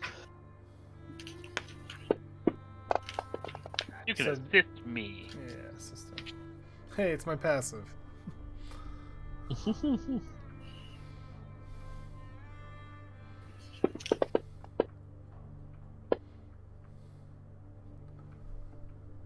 23. Yeah, very nice. Okay. So, looking down into the wash, you can see that this is, in fact, the location described to you by Dalamar, but the rapids are too high and too rapid, the water too disturbed to even see into its inky depths. If it is here, you cannot see it. Your options would be to wait out the rapids and hope that the water level drops so that you can find it, or to move on. What time of day is it? This is at the end of your travels for the day, so Might just go to camp, see if it dries in the morning. That's my suggestion. I will start setting up camp then. All right. The camping stuff. So we will see our party set up camp once again after concluding their travels in the wastes. Now, let's see here. I believe our rolls were decent for finding food, but not water. 20 for food, because I got a 16 plus 4. And water, I think, was a 5. Wait, wasn't I supposed to do food? Oh, yeah, it's right, just food. I was We do doing water. He was doing food. Yep. I rolled a 5 last time. I did not. I rolled Okay. a 20. We can eat Dragon Army rations. It makes sense why I roll a 20 for water, with us being right next to a river. All right. Well, I mean, to be fair, that is salt water. So you're right. You wouldn't want to be drinking that. Yeah, never mind. It does. But it's raining, so. It's raining. It's raining, so yeah. That's where I'm getting at. Yeah, you can just turn your head to the Natural sky, open your mouth, and Oh, just look, drink everyone! while I you're found walking. water. Just look up. Open the barrel. Empty some puddles. All right, well, we did not find sufficient enough food today, so everybody will need to dip into rations. You did happen to loot some from those people that you murdered earlier today, so that should make a nice Also, buffer in your resources. 2 people have eaten good berries today, right? Yes. Oh, that's right. Yeah, I don't need to. So I can pull out 2 rations. Yeah, I will need one. The party sheet. That was the in case of emergency good berries for the if we got in another big fight. I wanted us healthy. Also, chalice form and good berry is a terrifying mix. It's 1d8 plus 14. The horses have their feed Yes. too, right? Horses are good. We bought feed specifically for them. Yes, we Yeah. did. I'm tracking. Cool.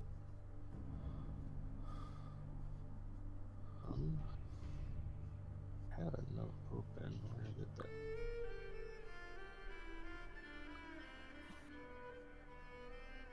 There it was.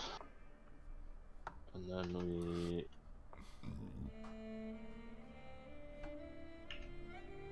Stuff real quick here before we happen overnight.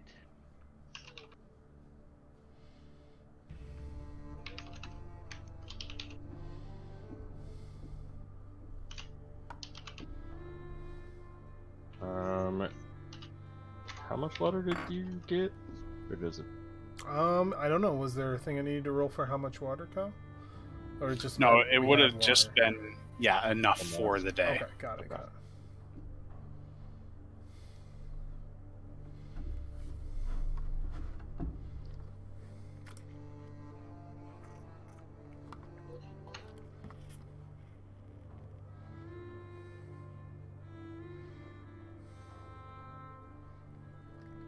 Same Alright. watch as last time. I think that would be fair. Thrag myself, a Laffy, and then Frixus.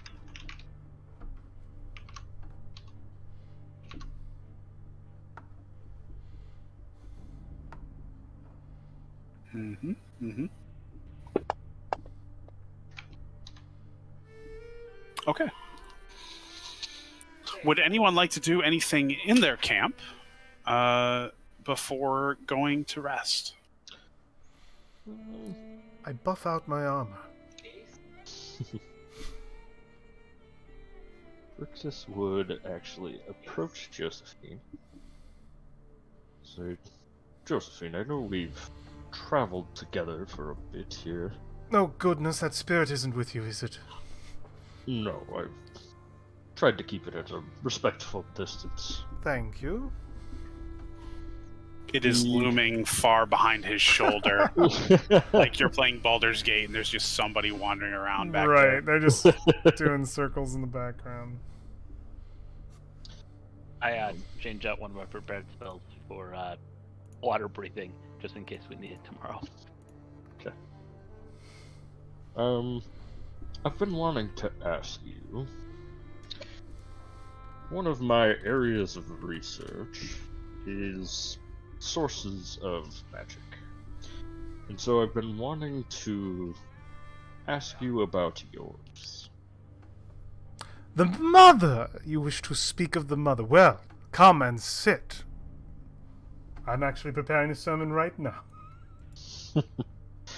When you converse with the mother to cast a spell, how does that power feel like it's coming to? Oh, the mother embraces me as she does all of her children. I am just one of open eyes, open ears, and an open heart. I accept her power, and I use it to better the world. I imagine the same works for you and whatever... I look at the ghosts floating around the background. Whatever power you wield? Something similar, I would guess. But you say it comes directly from her. Of course. That's my main hypothesis. But I wanted to see. The mother is compassion. While compassion exists, so too does she. And did she also leave this plane with the other god? I'm not sure. The gods are said to have left, yet here I still am, living proof that they have not. It is strange that you have mentioned this. I have had a vision. Oh, well, speak of it then. Not too long ago, I had a dream of this medallion. He shows you the medallion of Kiri Jor. Oh, what's his name? Let me Kiri find my notes. Jolith.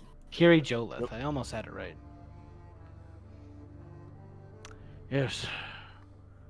A vision of a statue, a dying woman in an abandoned battlefield.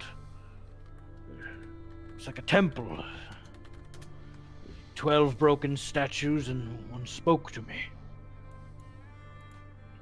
This amulet.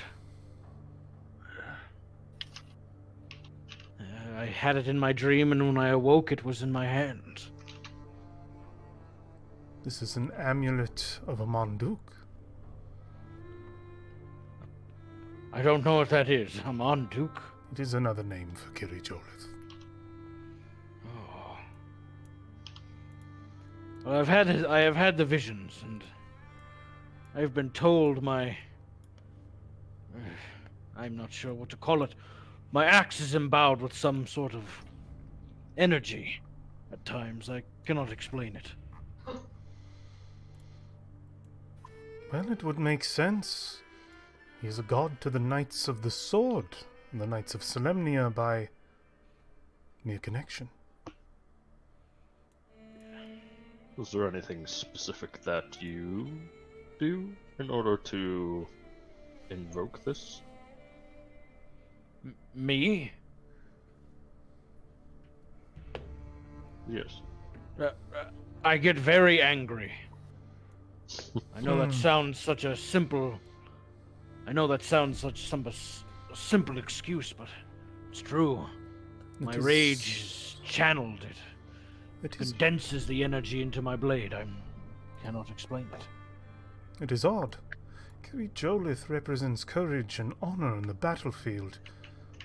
Rage, I imagine, must come with some feelings akin to this. Of course. It's not as a bloodlust as you might understand it, but I see my fellow soldiers die in battle, or I see those damn draconian soldiers murder as many people as they can. I guess you could say it's a feeling of courage, yes.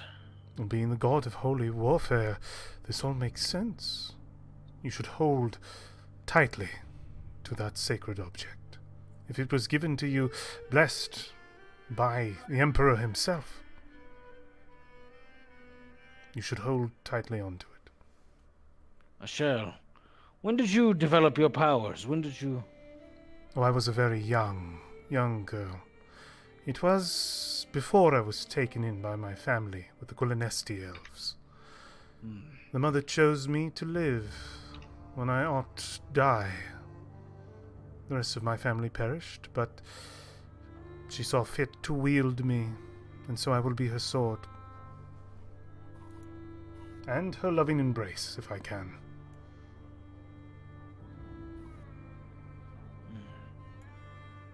But to have a relic of my god, that would be something I would very much envy.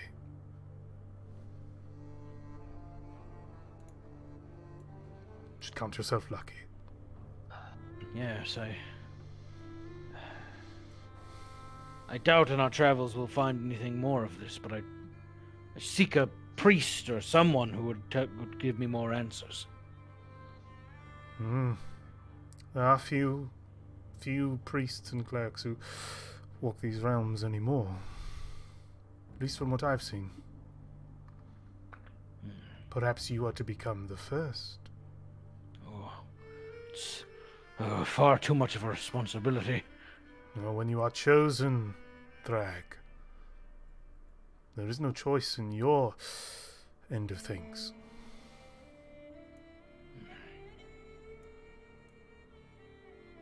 I imagine the same is for you as well, Phrixus, however you were chosen. I was less chosen as I did the convincing actively. Well, my power comes from a artifact I actually found in the wastes in a ruin. Found? Or found you? Whether predestined or not, once I arrived and we found this artifact, I was able to convince it that in order for it to be used within the world again, it could use me as a conduit. So we are all, in a way, vessels for greater power? I imagine that's also true of Alafi here. With all the moon stuff going on, I can only imagine that to be absolutely true. She goes, "Oh, or no, Sky just gives me power." And oh, my god's over there, and points at a seemingly empty part of the sky. And then she points at the other two moons and says, "Oh, his cousins are over there, though." Well, I You trust. say- Go ahead. Go ahead. No, you. You say this comes from, I'm guessing, Nuitari then. Is this,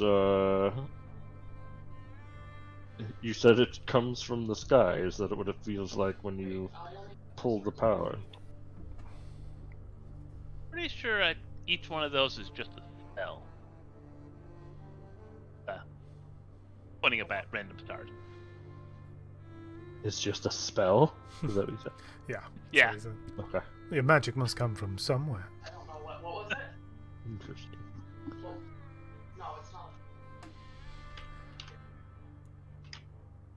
Well, Well. it brings me comfort to know that we all at least pull our power from some higher being or sky or whatever that might be. We're going to need it to deal with who we're dealing with. Lauren Soth is no mere enemy. Indeed. I also show them a lens. So everyone, a lens that you can actually see the third star moon with, which probably none of you have ever seen the third moon. I'll look through it. It's pure black. I'll look through it. Frixus might, just because his eyes have the Chronicles of Riddick sheen a little bit to them. Ooh, yeah. Oh, it is there. Fascinating. You learn something new every day. I hand it to Frixus. He'll skip over and hand it straight to Thrag. Interesting. He smells it. It's a looking glass. You look through it. Well, I know that. It's a reflex. At the moon, Thrag. Yeah, I will take a peek at the moon. The third one. I just push his hand. the dark one. I'm a I saw you distracted over there. You're looking at that medallion. All right. After looking, he will give it back. It's, one of the gifts that I received from mine was my eyes penetrate through darkness, so So you could see the moon, the darker moon, clearly. even magical darkness, yes, I can see something. Can't make out details, but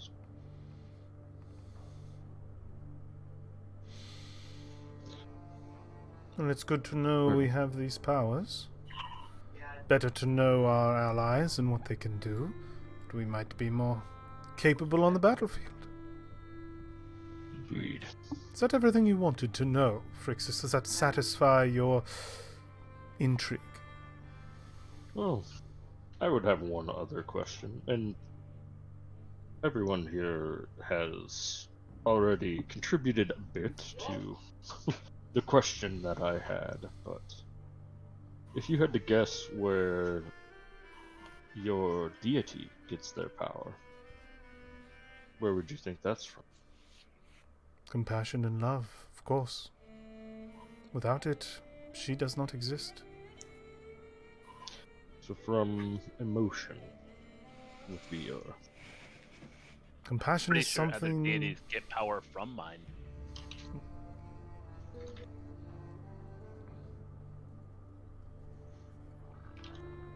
Interesting. You'll see him pull out some notes and kind of write down these responses that he's heard. That's all I had here. As your powers develop, if anything feels different or that connection changes in any way or you uncover any information there, let me know. I'm always This more is, than happy to share the mother's word with any who will listen. This is an area of study of mine. One of the things that led me to the waste in the first place. You are quite interesting, Phrixus. Oh. Oh, I can also show you where all of your gods are if you want. You're talking Oh, about in the really? stars. Oh yeah. Well, of course pull I up know where a, my constellation is. The infinity symbol here at the bottom. I pull up the crystal that's just always on my wrist, and I set it in front of the fire and project it. It projects the star map onto the tent. There's actually a picture of And this map. I've seen it recently. Do you have it? I can probably find it. Yeah. Here it is. It's from Reddit. It's so sick. I just want to be able to share it if you didn't have it already. I want to open the Let's say I'm gonna need that shared. image. Okay, here we go. It's from Reddit, but I'm gonna put it into the chat. The cameras are gonna go away for a second, but I'll show it to the stream as well.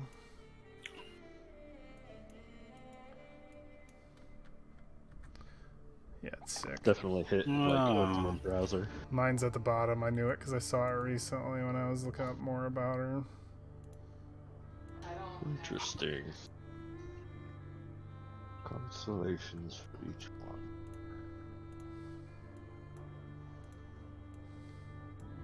Oh, and my crystal projects basically this onto the tent. That's cool. Whoa, that is cool.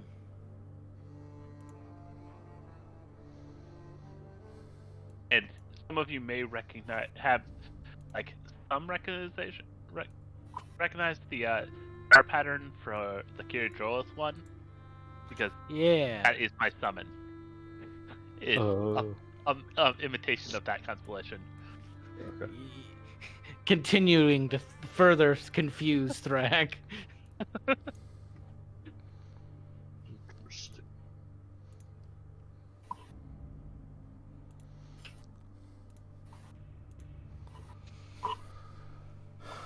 Yeah, where is? Yeah, there's Kiri Jolith right there. Kiri Jolith? What is Kiri Jolith? What is he? He's a minotaur. Mm-hmm. That's right. There's the horn. I was seeing a fish. I was like, that doesn't make sense. Right. Yeah, it's like it's positioned in a way that you're like, what am I? What is? What am I this? looking at? Yeah. Yeah. It Like looks the more- bottom left dark part is like a bull heading to the right, I think. Right. Yeah. I can see it.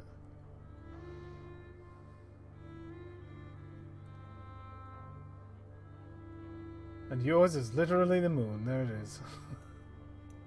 Mine isn't actually on. Isn't on this one? Oh, okay. No, it is. It's down at the very bottom. On the. Oh, it is. like- Yeah. Yep. Oh, yeah. You're right. It's equally hard to see. Oh yeah, you're right. You can see it's the dark moon. Uh, Very cool. I love that. so Olafi does worship all three. Okay, yeah. So you've got the 3 That's- moons within the constellations. It's really rad. Love it. He's just the primary because of her father. Quotes.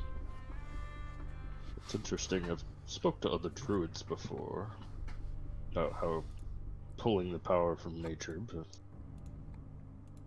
I don't think I've ever met one pulling it straight from the stars. It's the first time for everything. Indeed. Uniqueness is something we need on our side, so I will take the druid that pulls from the stars, rather than the average ones. Indeed.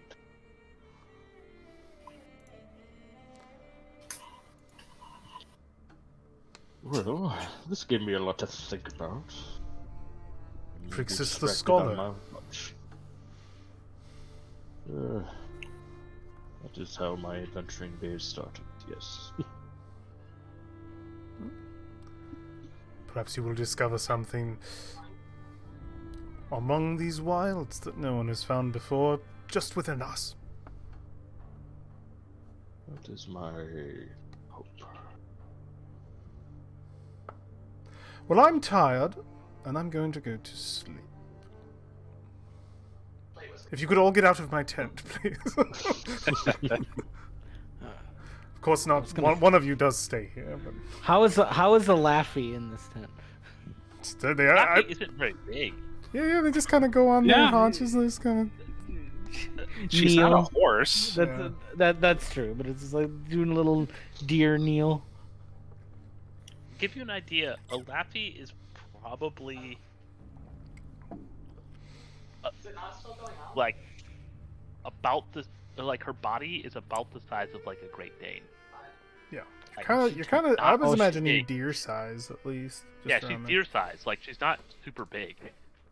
Right. She's a medium creature, like all of you. Makes sense to me. And yeah, I'll sleep since my my watch is after Threx. I will also sleep. All right. So, it sounds like our party is good for sleeping, and we will find that nothing will disturb our group as we slumber with the ever tumultuous rumbling of the rapids to accompany our slumber, echoing up from the canyon floors below. Now, on the next day, would Alafi please roll 1d? Can we get a long rest? Yes, sure. I'll give you a long rest. Fine. Thank you. No problem. I'd hit the button if it was available to me. Roll a d10 for me, Alafi. That was perfect timing because I lost internet for like 10 seconds. But I came back to Olafi roll, and then you were interrupted. Alright, yeah, that is well timed. So our Spectre friend is gone, and I'm hitting the long rest. Now, we will see as we wake up that the wash is low today. You can see a very faint trickle of the tiniest stream at the foot of the canyon below you. Furthermore, it is incredibly easy to spot the entrance to the ruin that you were told could be found here. A startling white alabaster stone door. Furthermore, you can see that the door is slightly ajar, and there are people wandering around nearby the entrance. Shoot. While we're packing up before we actually are heading down there, start drawing an elaborate star map on the ground again to start casting a ritual spell.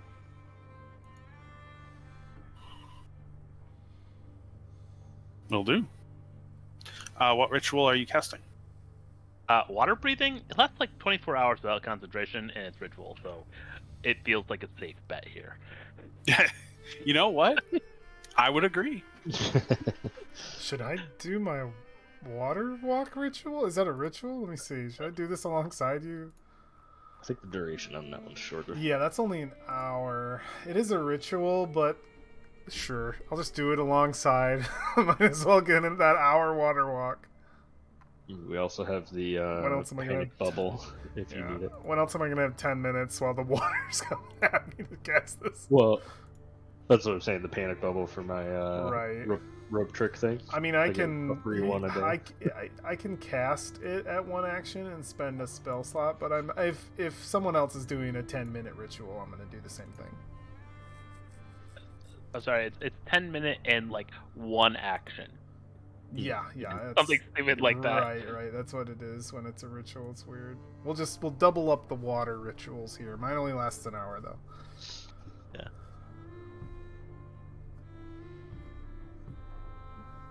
Well, there's people down there. Yes, that makes things complicated. What are our goals here? We were just investigating, correct? Indeed, trying to find clues as to where this place that Sloth has gone. Toth. Soth. His name is Soth. Lauren Soth. Lauren Soth. I don't That know why I sounds- thought Toth. I said Sloth next. The city It of is the- lost flames. We're looking for clues. That is Lost true. names. Lost names? Yes. Yes. I wrote flames. That makes more sense. Well, we can go down there. I can see about inquiring with these people. What do they look like, Dragon Army? Give me a perception check.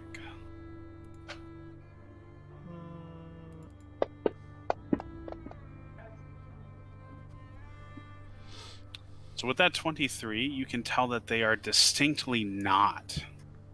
In fact, they are elven. Sylvanesti. Tell us to come here and then beat us here. Might have been a different part of The- their set. Their garb is distinctly not Sylvanesti. Quillanesti? They don't look familiar to you. This is elf garb I do not recognize. Strange.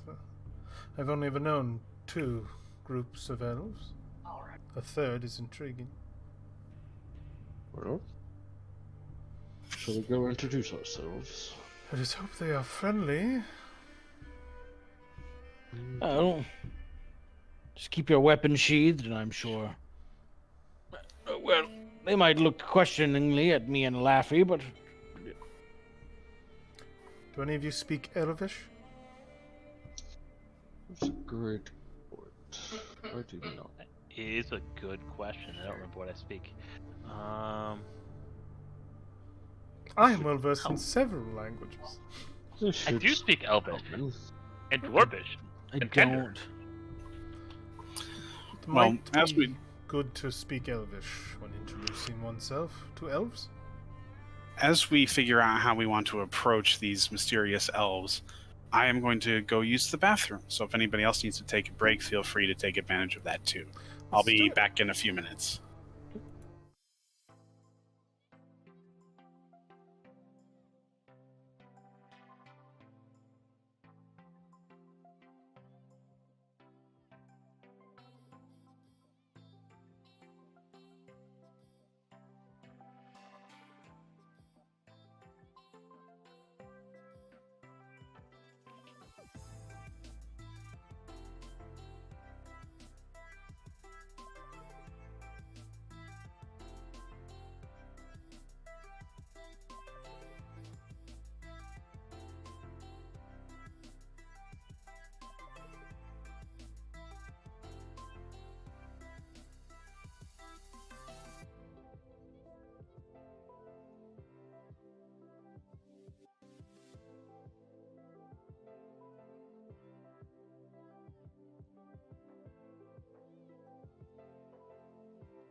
We are back. All right, we are back. So we had just talked about how we saw some elves wandering out in front of the entrance to this temple, or ruin, or whatever. And we were talking about how we were going to approach them. As I was saying, I believe one of us needs to be speaking Elvish. It seems proper. Really? Laffy, if you can speak it, I could do the honors as well. I'm up for either. At least with a greeting. And then we can have Phrixus take over. I can speak common from there, if that's alright with them. We will ask, of course. Laffy, shall I do the honors, or you? Your Elven is probably slightly finer than mine. Oh, she just presses her. Thank you.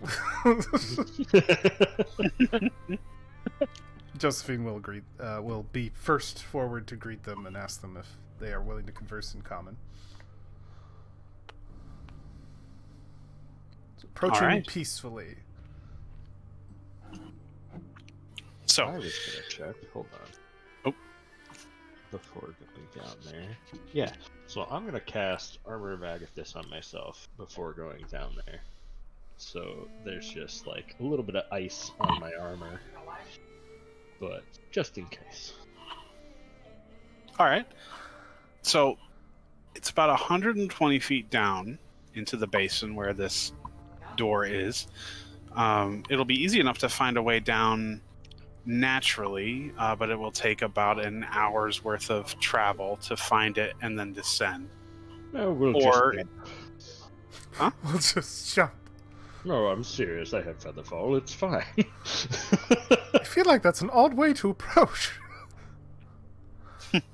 Better than taking an hour down. I mean, I guess. Seems We're jumping strange. down on the opposite side from their door, We right? do have horses, so we're flying. We're coming down on flying horses. Hmm. That's 8. You know, I don't know how creatures. Featherfall works with horses. Let's see here. I could choose up to 5 falling creatures, Okay, so so- only one horse could come. So no, we'll ride Let's down. go normal. down normally. All right. And then I will Phew. take back the Armor of Agathis until we get close. Because it only lasts an hour. Once we start getting close to them, I am going to turn to Alafi and be like, "Guidance, please, please, guidance me." Also, just saying, good luck getting a horse to willingly walk off a cliff. Right. All right. So, I said full moon would do it for me, but guidance Josephine in assorted languages. And yeah, I just want for diplomacy. Just, like in general, like Right, the right. pep talk is in assorted languages because we were talking about languages. Excellent. Love So, I might have to retcon something. I don't know what I was thinking at the time, but I always pick Draconic as a language I can speak. it. I have that. Thrag technically knows Draconic. Same. Do we all know Draconic? Oh no. I don't. I know Must. useful languages. I have a few good ones. Like Druid. It's true. Phrixus's languages are based on his research. It's true. Mine are based on Fair. my upbringing. Mine are based on who was nearby when I grew up. Ah. I learned it from the knights in case this very same situation happened in the Dragon Army's return. Understood. So we're approaching them. all right. So, we've descended into the canyon and are approaching the door and its loiterers. As you get close enough to get a better eye of these individuals, you notice a few differences about them. They have very pale blue skin, long pointed ears that can be attributed to elves, frames that are also very elvish. And they have white hair that is often braided or tied and secured with bones. Their clothing is animal leathers and what appears to be dried reeds or plants that have been woven into shirts or pants. Their weapons are also distinctly of animal bones of some kind or another, which all have varying visceral looks to them. When you approach their group, there are 4 outside of the doors. 3 of them take wary stances when looking at your approaching group. Although hands are on weapons, none of them are raised against you. There's a notable individual whose chest is adorned in woven necklaces of what appear to be shark teeth. He takes a step in front of the people arrayed before you and holds out a hand of warning before he speaks in a what must be practiced common tongue. Be warned and wary, strangers. We are not accepting foreigners. Announce yourselves and your intent here. I give it to Phrixus. I don't even speak. if Elvish isn't being used. I'll say, hello, we mean you no harm. We're seeking a city of lost names, and this happened to be a place that we thought we were going to investigate to find some information on that. Or we also thought to perhaps ask you if you had any knowledge of this place.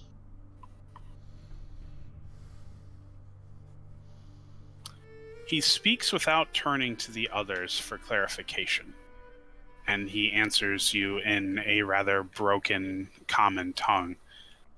We are travelers, here to give offering to the sea. Interesting. Is this a shrine to the sea for you, then? He nods. This is a shrine to the Sea Lord. We are on pilgrimage. Ah.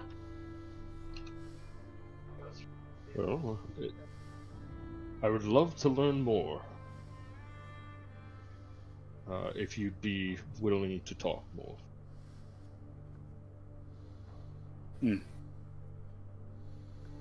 He will take a step forward down off of the decorative stairs arrayed in a circular way with the door at its center.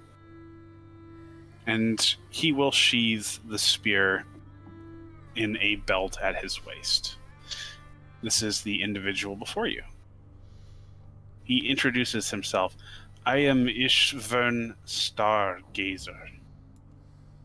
Perhaps in Elvish some of you do speak? I open up a communication. I can translate for you. He sighs, responding to you in Elvish. My common is terrible. Thank you. I will be translator. So just turn on the normal talk between Phrixus and this guy. All right. Laffy says, "My Elvish is terrible." In perfect Elvish. Oh, stop. He steps forward and extends a hand to Phrixus and Josephine. You see that the space between his fingers are webbed. Interesting. A sea elf. He nods. Demonesti. Demonesti. Do I know of them? Dimernesti are not nearly as common as Sylvanesti and Quellinesti.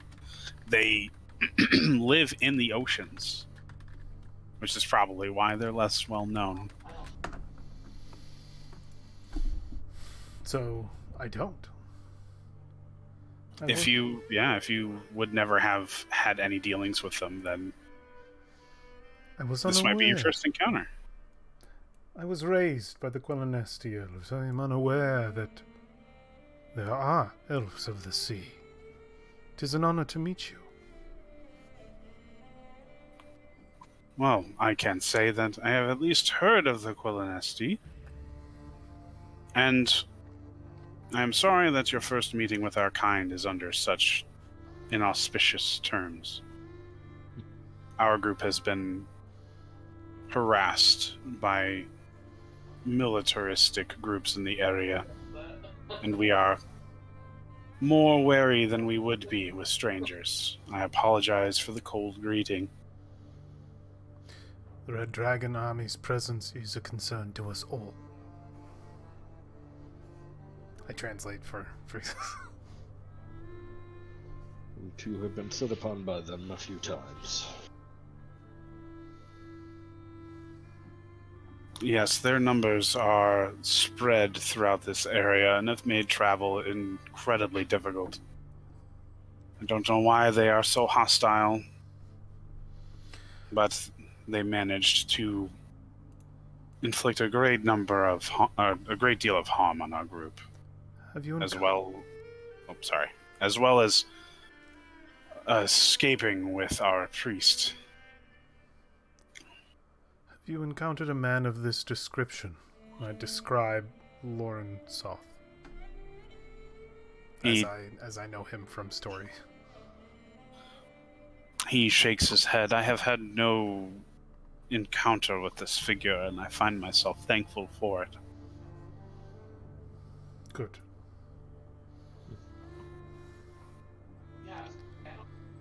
Our encounters with the Red Dragon appear to be with their scaled soldiers, as well as their human ones. No figures by that description. What does bring you here, I do wonder? We search Here specifically. We search for signs of clues of the location of a place we believe this individual that we are searching for has gone into hiding, a place by the name of the City of Lost Names. We are hoping that through the discovery of other sites here, we might find some clues to its whereabouts.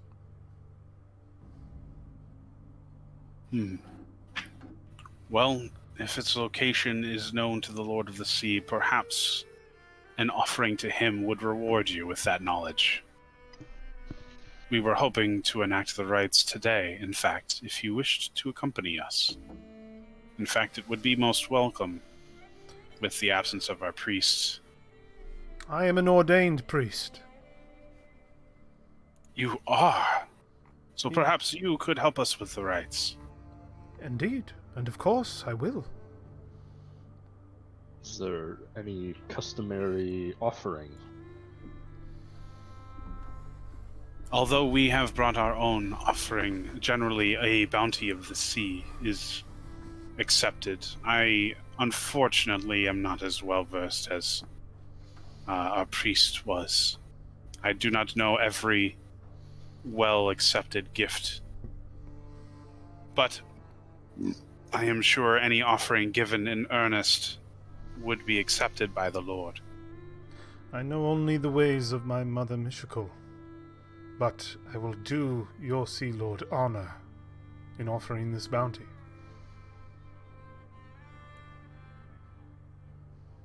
Then we would be pleased for you to join us. And I do so. Who knew being a cleric was worth it roleplay wise too. All right, so yeah, you have endeared your party to Ishvern and his kin, so they will accept and welcome you into the shrine. It's my religion check out. Not too bad, not too bad. Need some guidance, maybe. All right.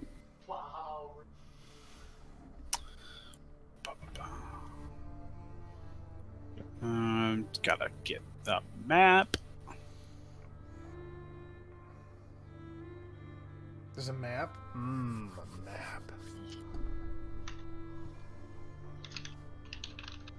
Yes, we're back to maps, baby. Give me those squares.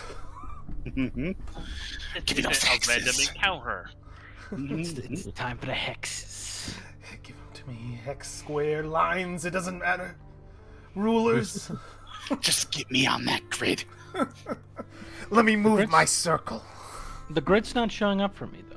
Not yet. He hasn't posted it Oh yet. yeah, nothing should be showing up for you because nothing has been posted yet. Oh, I'm currently placing all of you on the map. yay, I'm on the map. Rachel is the ghost. She's a spirit. Who is no longer with us at the moment. Yeah, so, it's true. It's true. Yeah. Shit. Whoops. Oh, there's lots of humanoids around. I mean, Yeah, it's true. I could be having a good time. Hey, here we go. Squares. Nom, nom, nom, nom, nom, nom, nom. only I am on the map. I'm on the map. I see everybody. Oh, now I see everyone. I had to move myself. When I loaded, only I was here. Oh, jeez. I also only see myself. I'm in the Move water. yourself a little, you'll Yeah, I'm Give it a moment. pop into. Oh, there it is. All right. Before we get too far, I did want to ask him, if your priest was taken, was that recent enough that this is time pressing? In regards to The offering that you provide. Like, are they nearby enough that we could mount some kind of rescue effort prior to entering so that you would have your priests? if we knew where she was. Currently, there are already men searching for her. We have been dispatching parties to seek them out every day since her capture, which was 3 days ago. I see.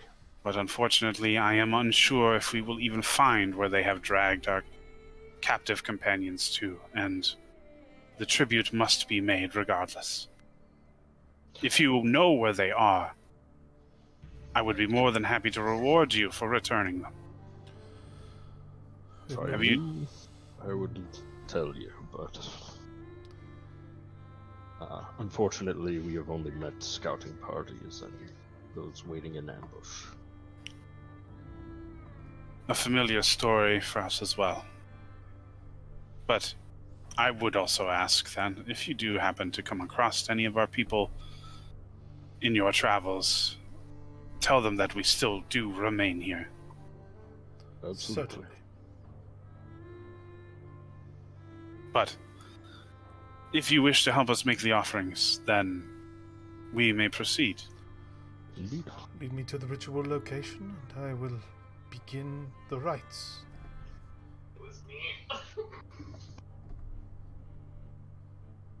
All right.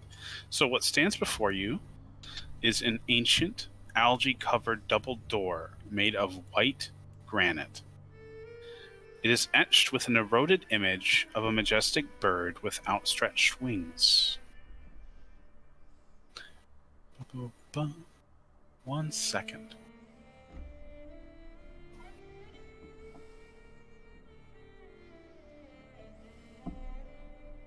I mentioned that this door was ajar. It is not. Sorry.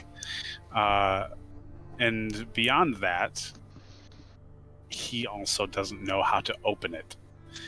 He admits, embarrassingly, I am unfamiliar with the knowledge to open the door to the temple. A Gandalf style in front of Moria, I will try and say a prayer at the door and see if it will open just with some faith. Oh, well, don't worry. I'm rolling a check for all of you in secret. It's just taking me a moment. Oh, okay.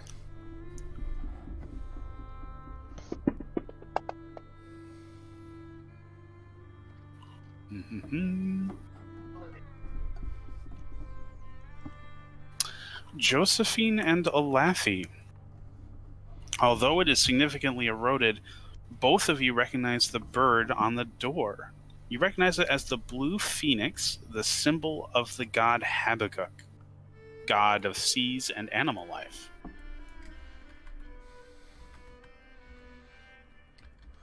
As I assumed. This is a symbol of Habakkuk. I literally drew his constellation to cast a ritual earlier this morning. Indeed you did.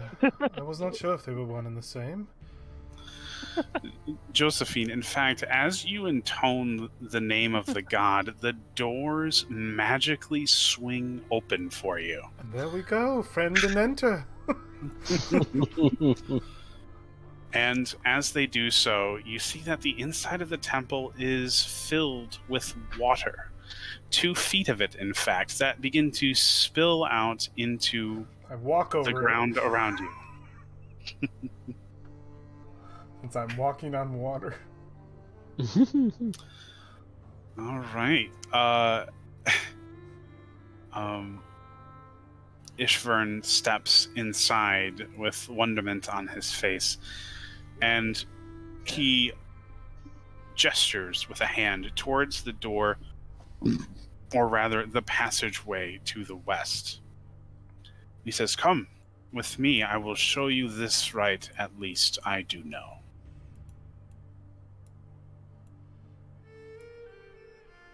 Now, the entrance that you're passing through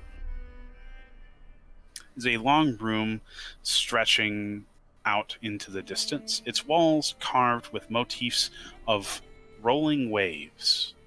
A ceiling supported by twin pillars glows with faint blue light. At the rear of the chamber stands an altar carved with coral-like designs. Behind it rises a sizable granite sculpture depicting the bird from the shrine's entrance, its outstretched wings wreathed in blue fire. An archway opens into the chamber to the west, while a simple stone door stands in the wall at the back of the room to the east. In this room that you currently stand, the center of which rests a 3-foot-high brass basin filled with clear water, which is spilling over its edge onto the floor. A relief ornaments the walls, depicting a great seabird dipping into the waves alongside leaping fish and whimsical creatures. If you're still going, go for it. Ishvern gestures towards the basin, and he says, "It is customary for us to wash our hands and faces in the basin and cleanse ourselves from the outside world before we proceed inside." While we're walking in and looking at all this stuff, I'm going to lean over to Thrag and say, Habakkuk is the twin brother of Kirijolith, and son to my goddess, Mishakal. This place is a place of reverence for the Knights of Solemnia, as he, too, is a lesser, but still patron of your knighthood. It's as you say. But what can we do here? These amulets, these trinkets, we don't have a priest of this god, do we not? Faith. Just have faith. I will Self. put my hands into the water, wash myself of the outside. Yeah, you'll see Ishvern doing the same. Nobody moves Ishvern but me. Don't make me put token lock on. I have. Did someone else move his friend? Yeah, I don't know who it was, but I just saw it around. Who dare take his friend from me? I will also wash myself. All right. Yeah, Ishvern and Trixis and Josephine all wash themselves, taking about a minute to cleanse your hands and faces with the waters from the basin. Does anybody else? I will wash myself as well. but there is the face washing is literally I submerged my head, but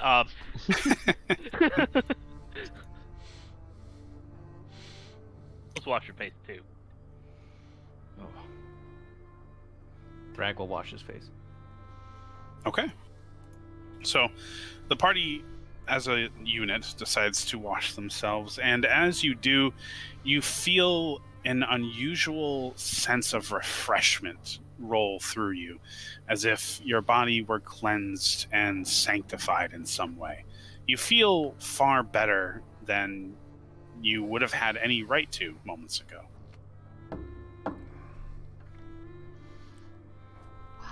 I'm glad we are here with someone who knows the ways of this place. As this sort of feeling takes over, I look to Phrixus and say, further proof of the god's existence. Yeah, Phrixus will definitely be concentrating on that. It's trying to suss out where he feels this power come from, or this refreshment come from, but It's hard to tell whether or not it's coming from within you or the waters you have washed yourself with. But its presence is unmistakable either way.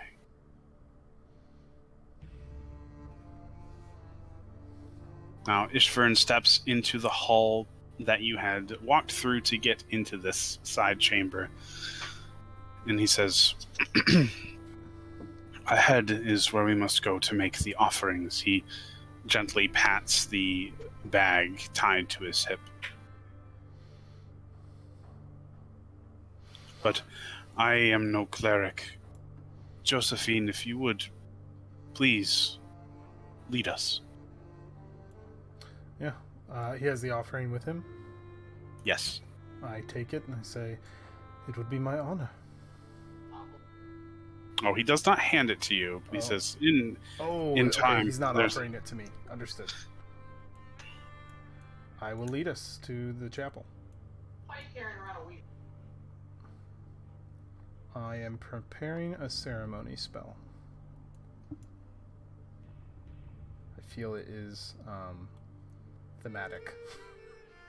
Mm-hmm. So, yes, at the end of the room, you've got that blue phoenix with wreathed wings burning in blue flame.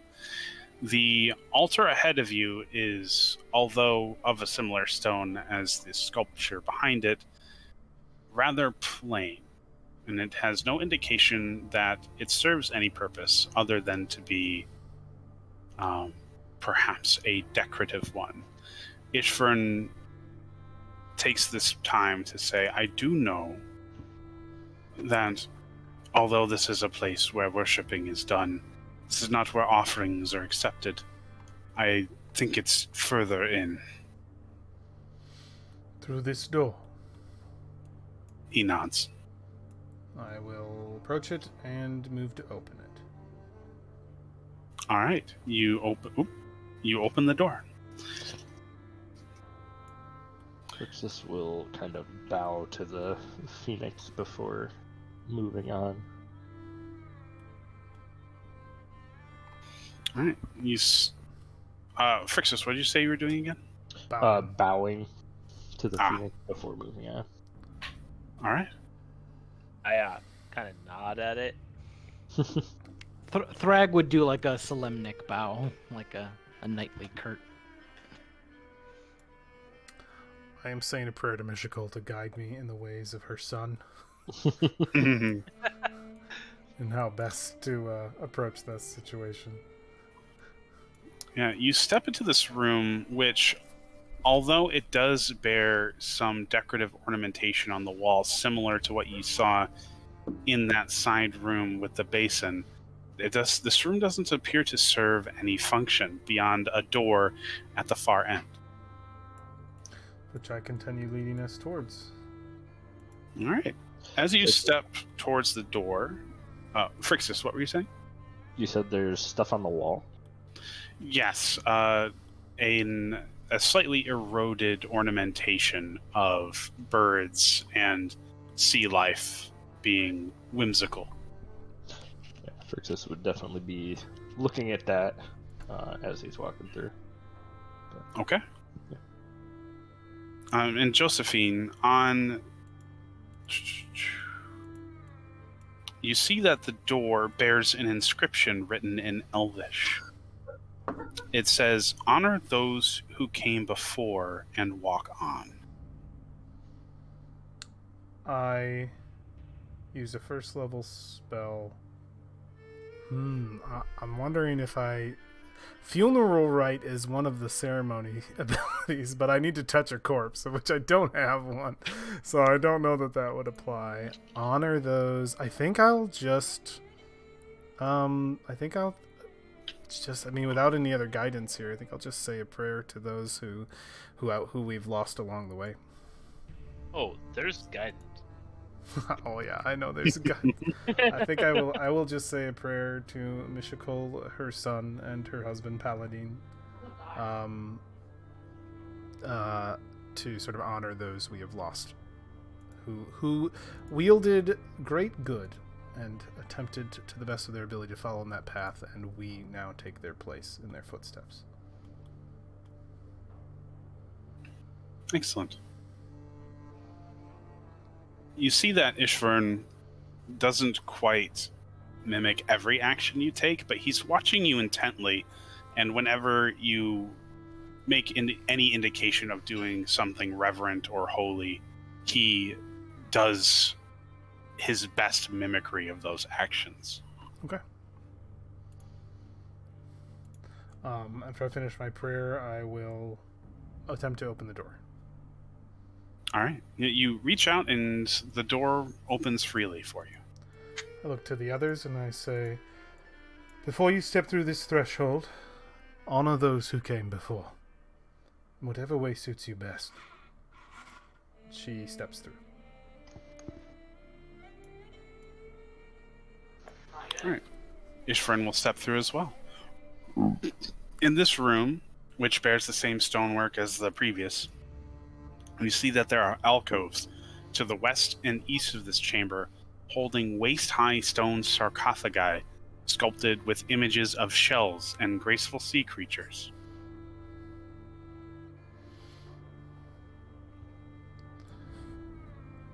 What are these? Laffy makes a comment. Maybe those are the people who came before us.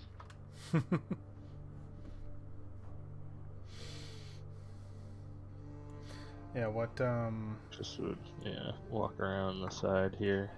are these sarcophagi, or just large chests or tables? They are sarcophagi, yes. Any symbolism or words? This is definitely not a hiding spot. The sarcophagi, you are in front of Josephine.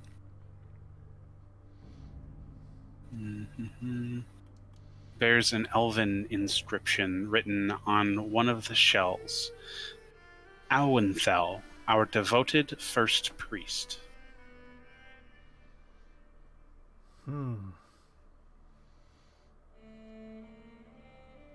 I will go to the other and read it, past Thrag. You approach the western sarcophagi and it says, Herzon, who built this prayer in stone. Built this prayer in stone.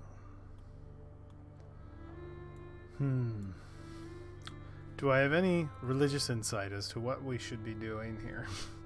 How we should conduct this sort of ritual? Perhaps something, I imagine, more in the vein of what Mishakol would do, but it's his mommy, so, maybe close enough. Is there any seaweed outside? No, there was no plant life growing outside the temple. Okay.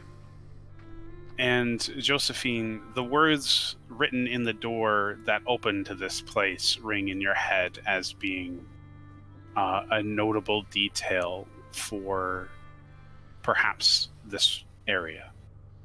And maybe that it applies to the people who rest here in this room. I am. These are those that came before. These are those who came before to honor them. I really want to use my ceremony spell. I don't know if that would still apply here. Just because it's a thing I can do. Do I have something? Yeah, funeral rite. These must have already had funeral rites a million years ago if they went through all of this. I don't know if that's gonna matter. I can simply look to, what is his name again? Our elven friend? Ishfern. Ishfern. What do we think, team? Should we just have him make the offering here to both of these, or because I'm not 100% sure what we do. I would ask him, like, how do you honor your people? And because I don't think this is the actual chamber where the offerings are supposed to be either. Right. Because if the door said honor these and then proceed forward. Did it say that? Did it say, what were the exact words? Honor those who came before and proceed forward? Or was it just honor those who came before? It said, honor those who came before and walk on. I am going to look to him and say, I will be honest with you. This is a little different than what I'm used to, but I'm willing to try a few things to see what will work, if you will bear with me. If you would, as a follower of the Sea Lord, me of his kin, let us bow and pray at these individual sarcophagi together. Perhaps, oh, you got a different idea? I'm using tape water, and I am going to create a figure of their god, the blue phoenix, hovering above both sarcophaguses, like purely out of water. Honor both of them as priests of that god. Okay.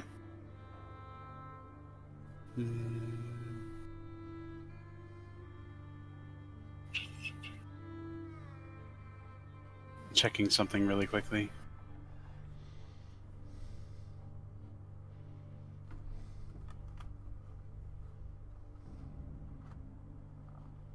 Also, is this salt water here? If it's not salt water, I'm going to go fill up salt water to bring in here to do it with.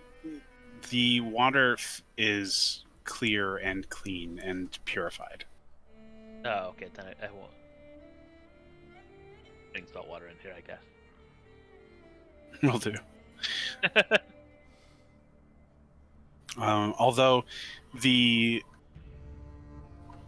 Although the water sculptures are beautiful and well represented, there is no immediate reaction to the display.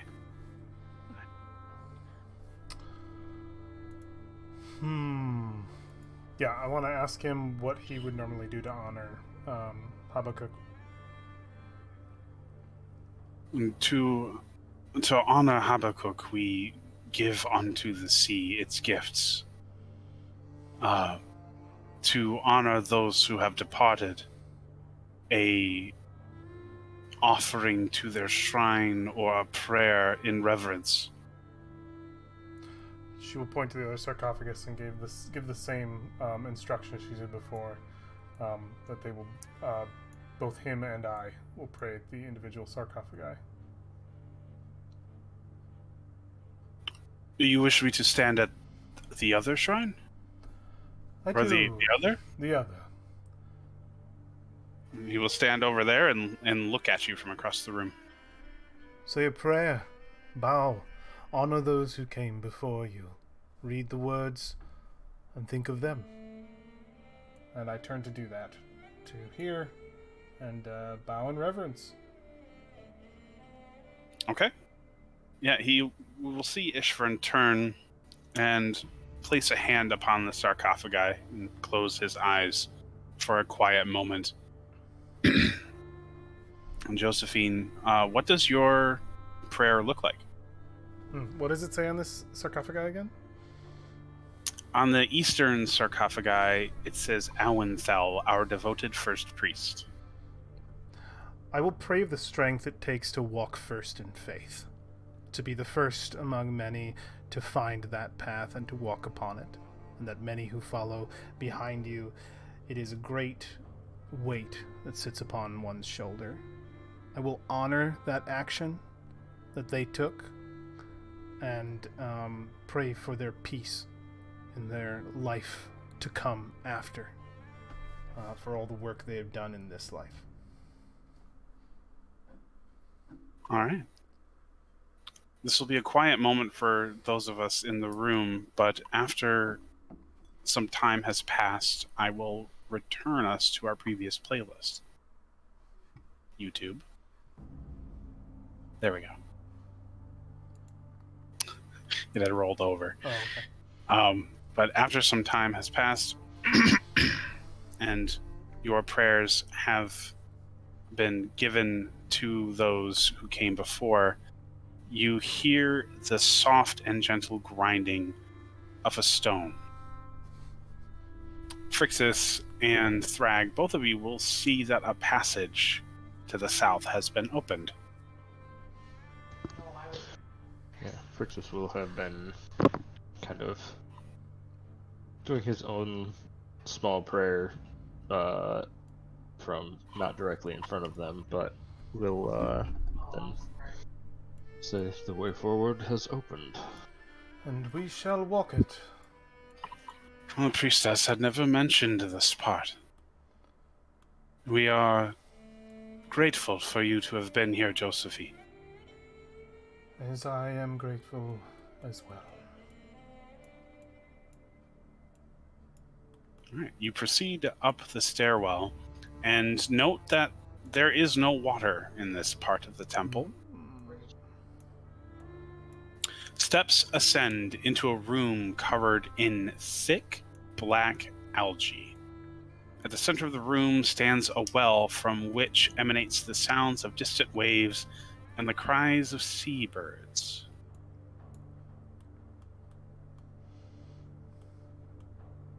I recognize the tellings of this place, Ishrin says. It is here where we must give thanks to the sea god. That worked. And he will step towards the edge of the well, which appears to have no bottom. Nobody jump in this fucking well. I know somebody who wants to. I offer myself! We know something's down there. Oh, Phrixus does know Featherfall. This is true. If this is the place where the offering must be made, shall you do it or shall I? He reaches to the sack at his belt and holds it out in front of him, slowly untying the strings around its mouth. And he says, I will complete the offering for my people, but I am sure the sea god has seen your contributions here, Josephine. Thank you. It is my pleasure. He opens the sack and slowly turns it over the edge of the well, and we see handfuls of beautiful blue pearls fall into the well. They rain down into its depths, and you hear nothing. No splashing, no sound of water in the distance, just accepted into the inky blackness.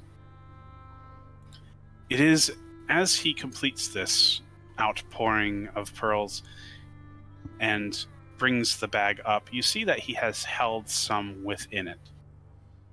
He ties the mouth of the bag and returns it to his waist.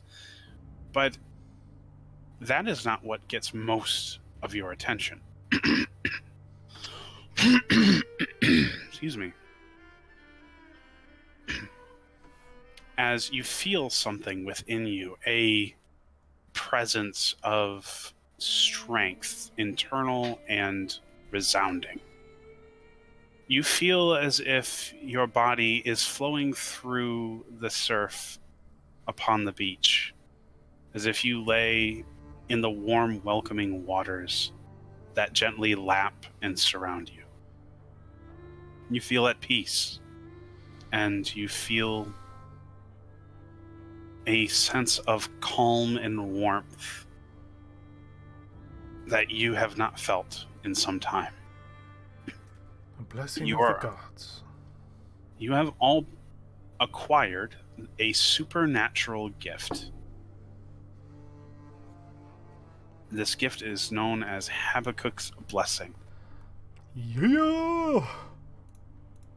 So, as long as you are within the northern wastes, this charm will grant you advantage on wisdom survival checks made to notice the wash's waters filling the chasm. Ooh. So Additional- we can navigate easier. Yes, and you will have, hopefully, an easier time anticipating when the wash is about to roll up. Oh man, Breath of the Wild's vibes, big time. Additionally, while traveling, you and up to 5 other creatures with you ignore difficult terrain outdoors in the northern wastes, allowing you to move at double the pace you had before. Holy Yeah. crap, that's so cool. This place rules. Thank God they didn't have a priest. They needed us. Also, this entire time since the pearls came out, Laffy's been counting under her breath a little bit, like you can just like barely hear it, as she's waiting for something to hit the bottom. This doesn't happen. What? It's way too deep. Can I just take one of those to put a light spell on really quick? Josephine lets out a big sigh and looks over to God, I wish his name popped up when I hovered over his freaking thing. Ishfern. Ishfern. When I look over to Ishfern, and I just repeat my words, saying that it's an absolute honor to have taken part in this ritual, and to know now of your people. Thank you for the blessing of Habakkuk. He smiles warmly. Do not thank me, but the Sea Lord himself. Of course. I am almost curious if he sent you here to guide us with our priest being gone from us. I can And imagine. perhaps... I keep doing that to you, I'm sorry. No, I do it to you. And perhaps he will send you onward to find her. I could only hope. Yes, my mother Mishkul works in mysterious ways, taking me where I am needed. As do all of our gods, in one way or another. I keep eyeing Phrixus like, gods, check them out. It's over out here. I haven't gone nowhere. One of my gods is in fact his brother. It's true. Well, they're all connected, which is sweet. Phrixus will actually untie a rope that he keeps around his waist. It's about 4 feet of silk rope. And he'll say, thematically, this is all that I could think of that related to the sea. Not the sea itself, but our time on it as sailors occasionally. And he will kind of put it out over the well and drop that in there. Alright. Yeah, you watch as the rope is quickly swallowed by the black emptiness that is this dark well into the ground. And you hear no sound other than the lapping of the ocean's waves and the calling of seabirds. And he'll say a small prayer to Habakkuk and say, as you have already blessed us, please Watch over us as we hopefully find the city of lost names that we seek. And that is all that. He'll step away from the edge of the well at that point. Josephine All will right. nod towards him. Impressed. Thrag only has one nautical themed thing in his inventory. Other than I guess the shield. Not throw the Um, green shield down there. No, I will. I will not. Ispin's green shield will not be wasted. But I'm not sure if you all remember this, but I rolled pretty high on the fishing challenge, but not as high as Nimoy. to get the Benabog, to get Benabog. But if you recall, I shamefully I'll keep his skeleton, like his corpse, as a souvenir. So I just have a fish skeleton. Well, it's a bounty of the sea. This is all I can offer. All I can say is that I hope it will guide me to wisdom to Kira Jorath. And he will gently lay the fish skeleton into the well. All right. You watch the skeleton of the fish fade into that black void, much like the rope and the pearls.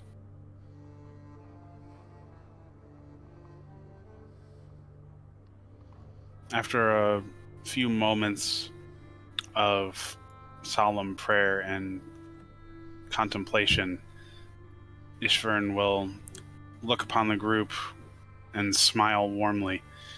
Thank you again for guiding me here. And I do hope that you find what you seek.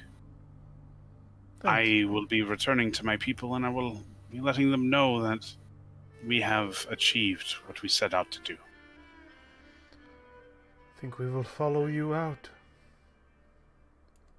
All right. And with that, our party will depart the Shrine of the Blue Phoenix. Wow. Ishvern steps outside, sharing the news in Elvish with his companions, who share in solemn celebration. And a few of them approach your party, shaking hands and thanking you in common, though it might be a little rusty. And that is where we will end our session for tonight, as we complete the Blue Phoenix Shrine. And in our next session, we will see what this strange arrival of a scout has to do with our missing Dimonesti elves. We shall see. Thank you for watching, everyone. I hope you had a blast, and till next time. Bye. Bye! Bye.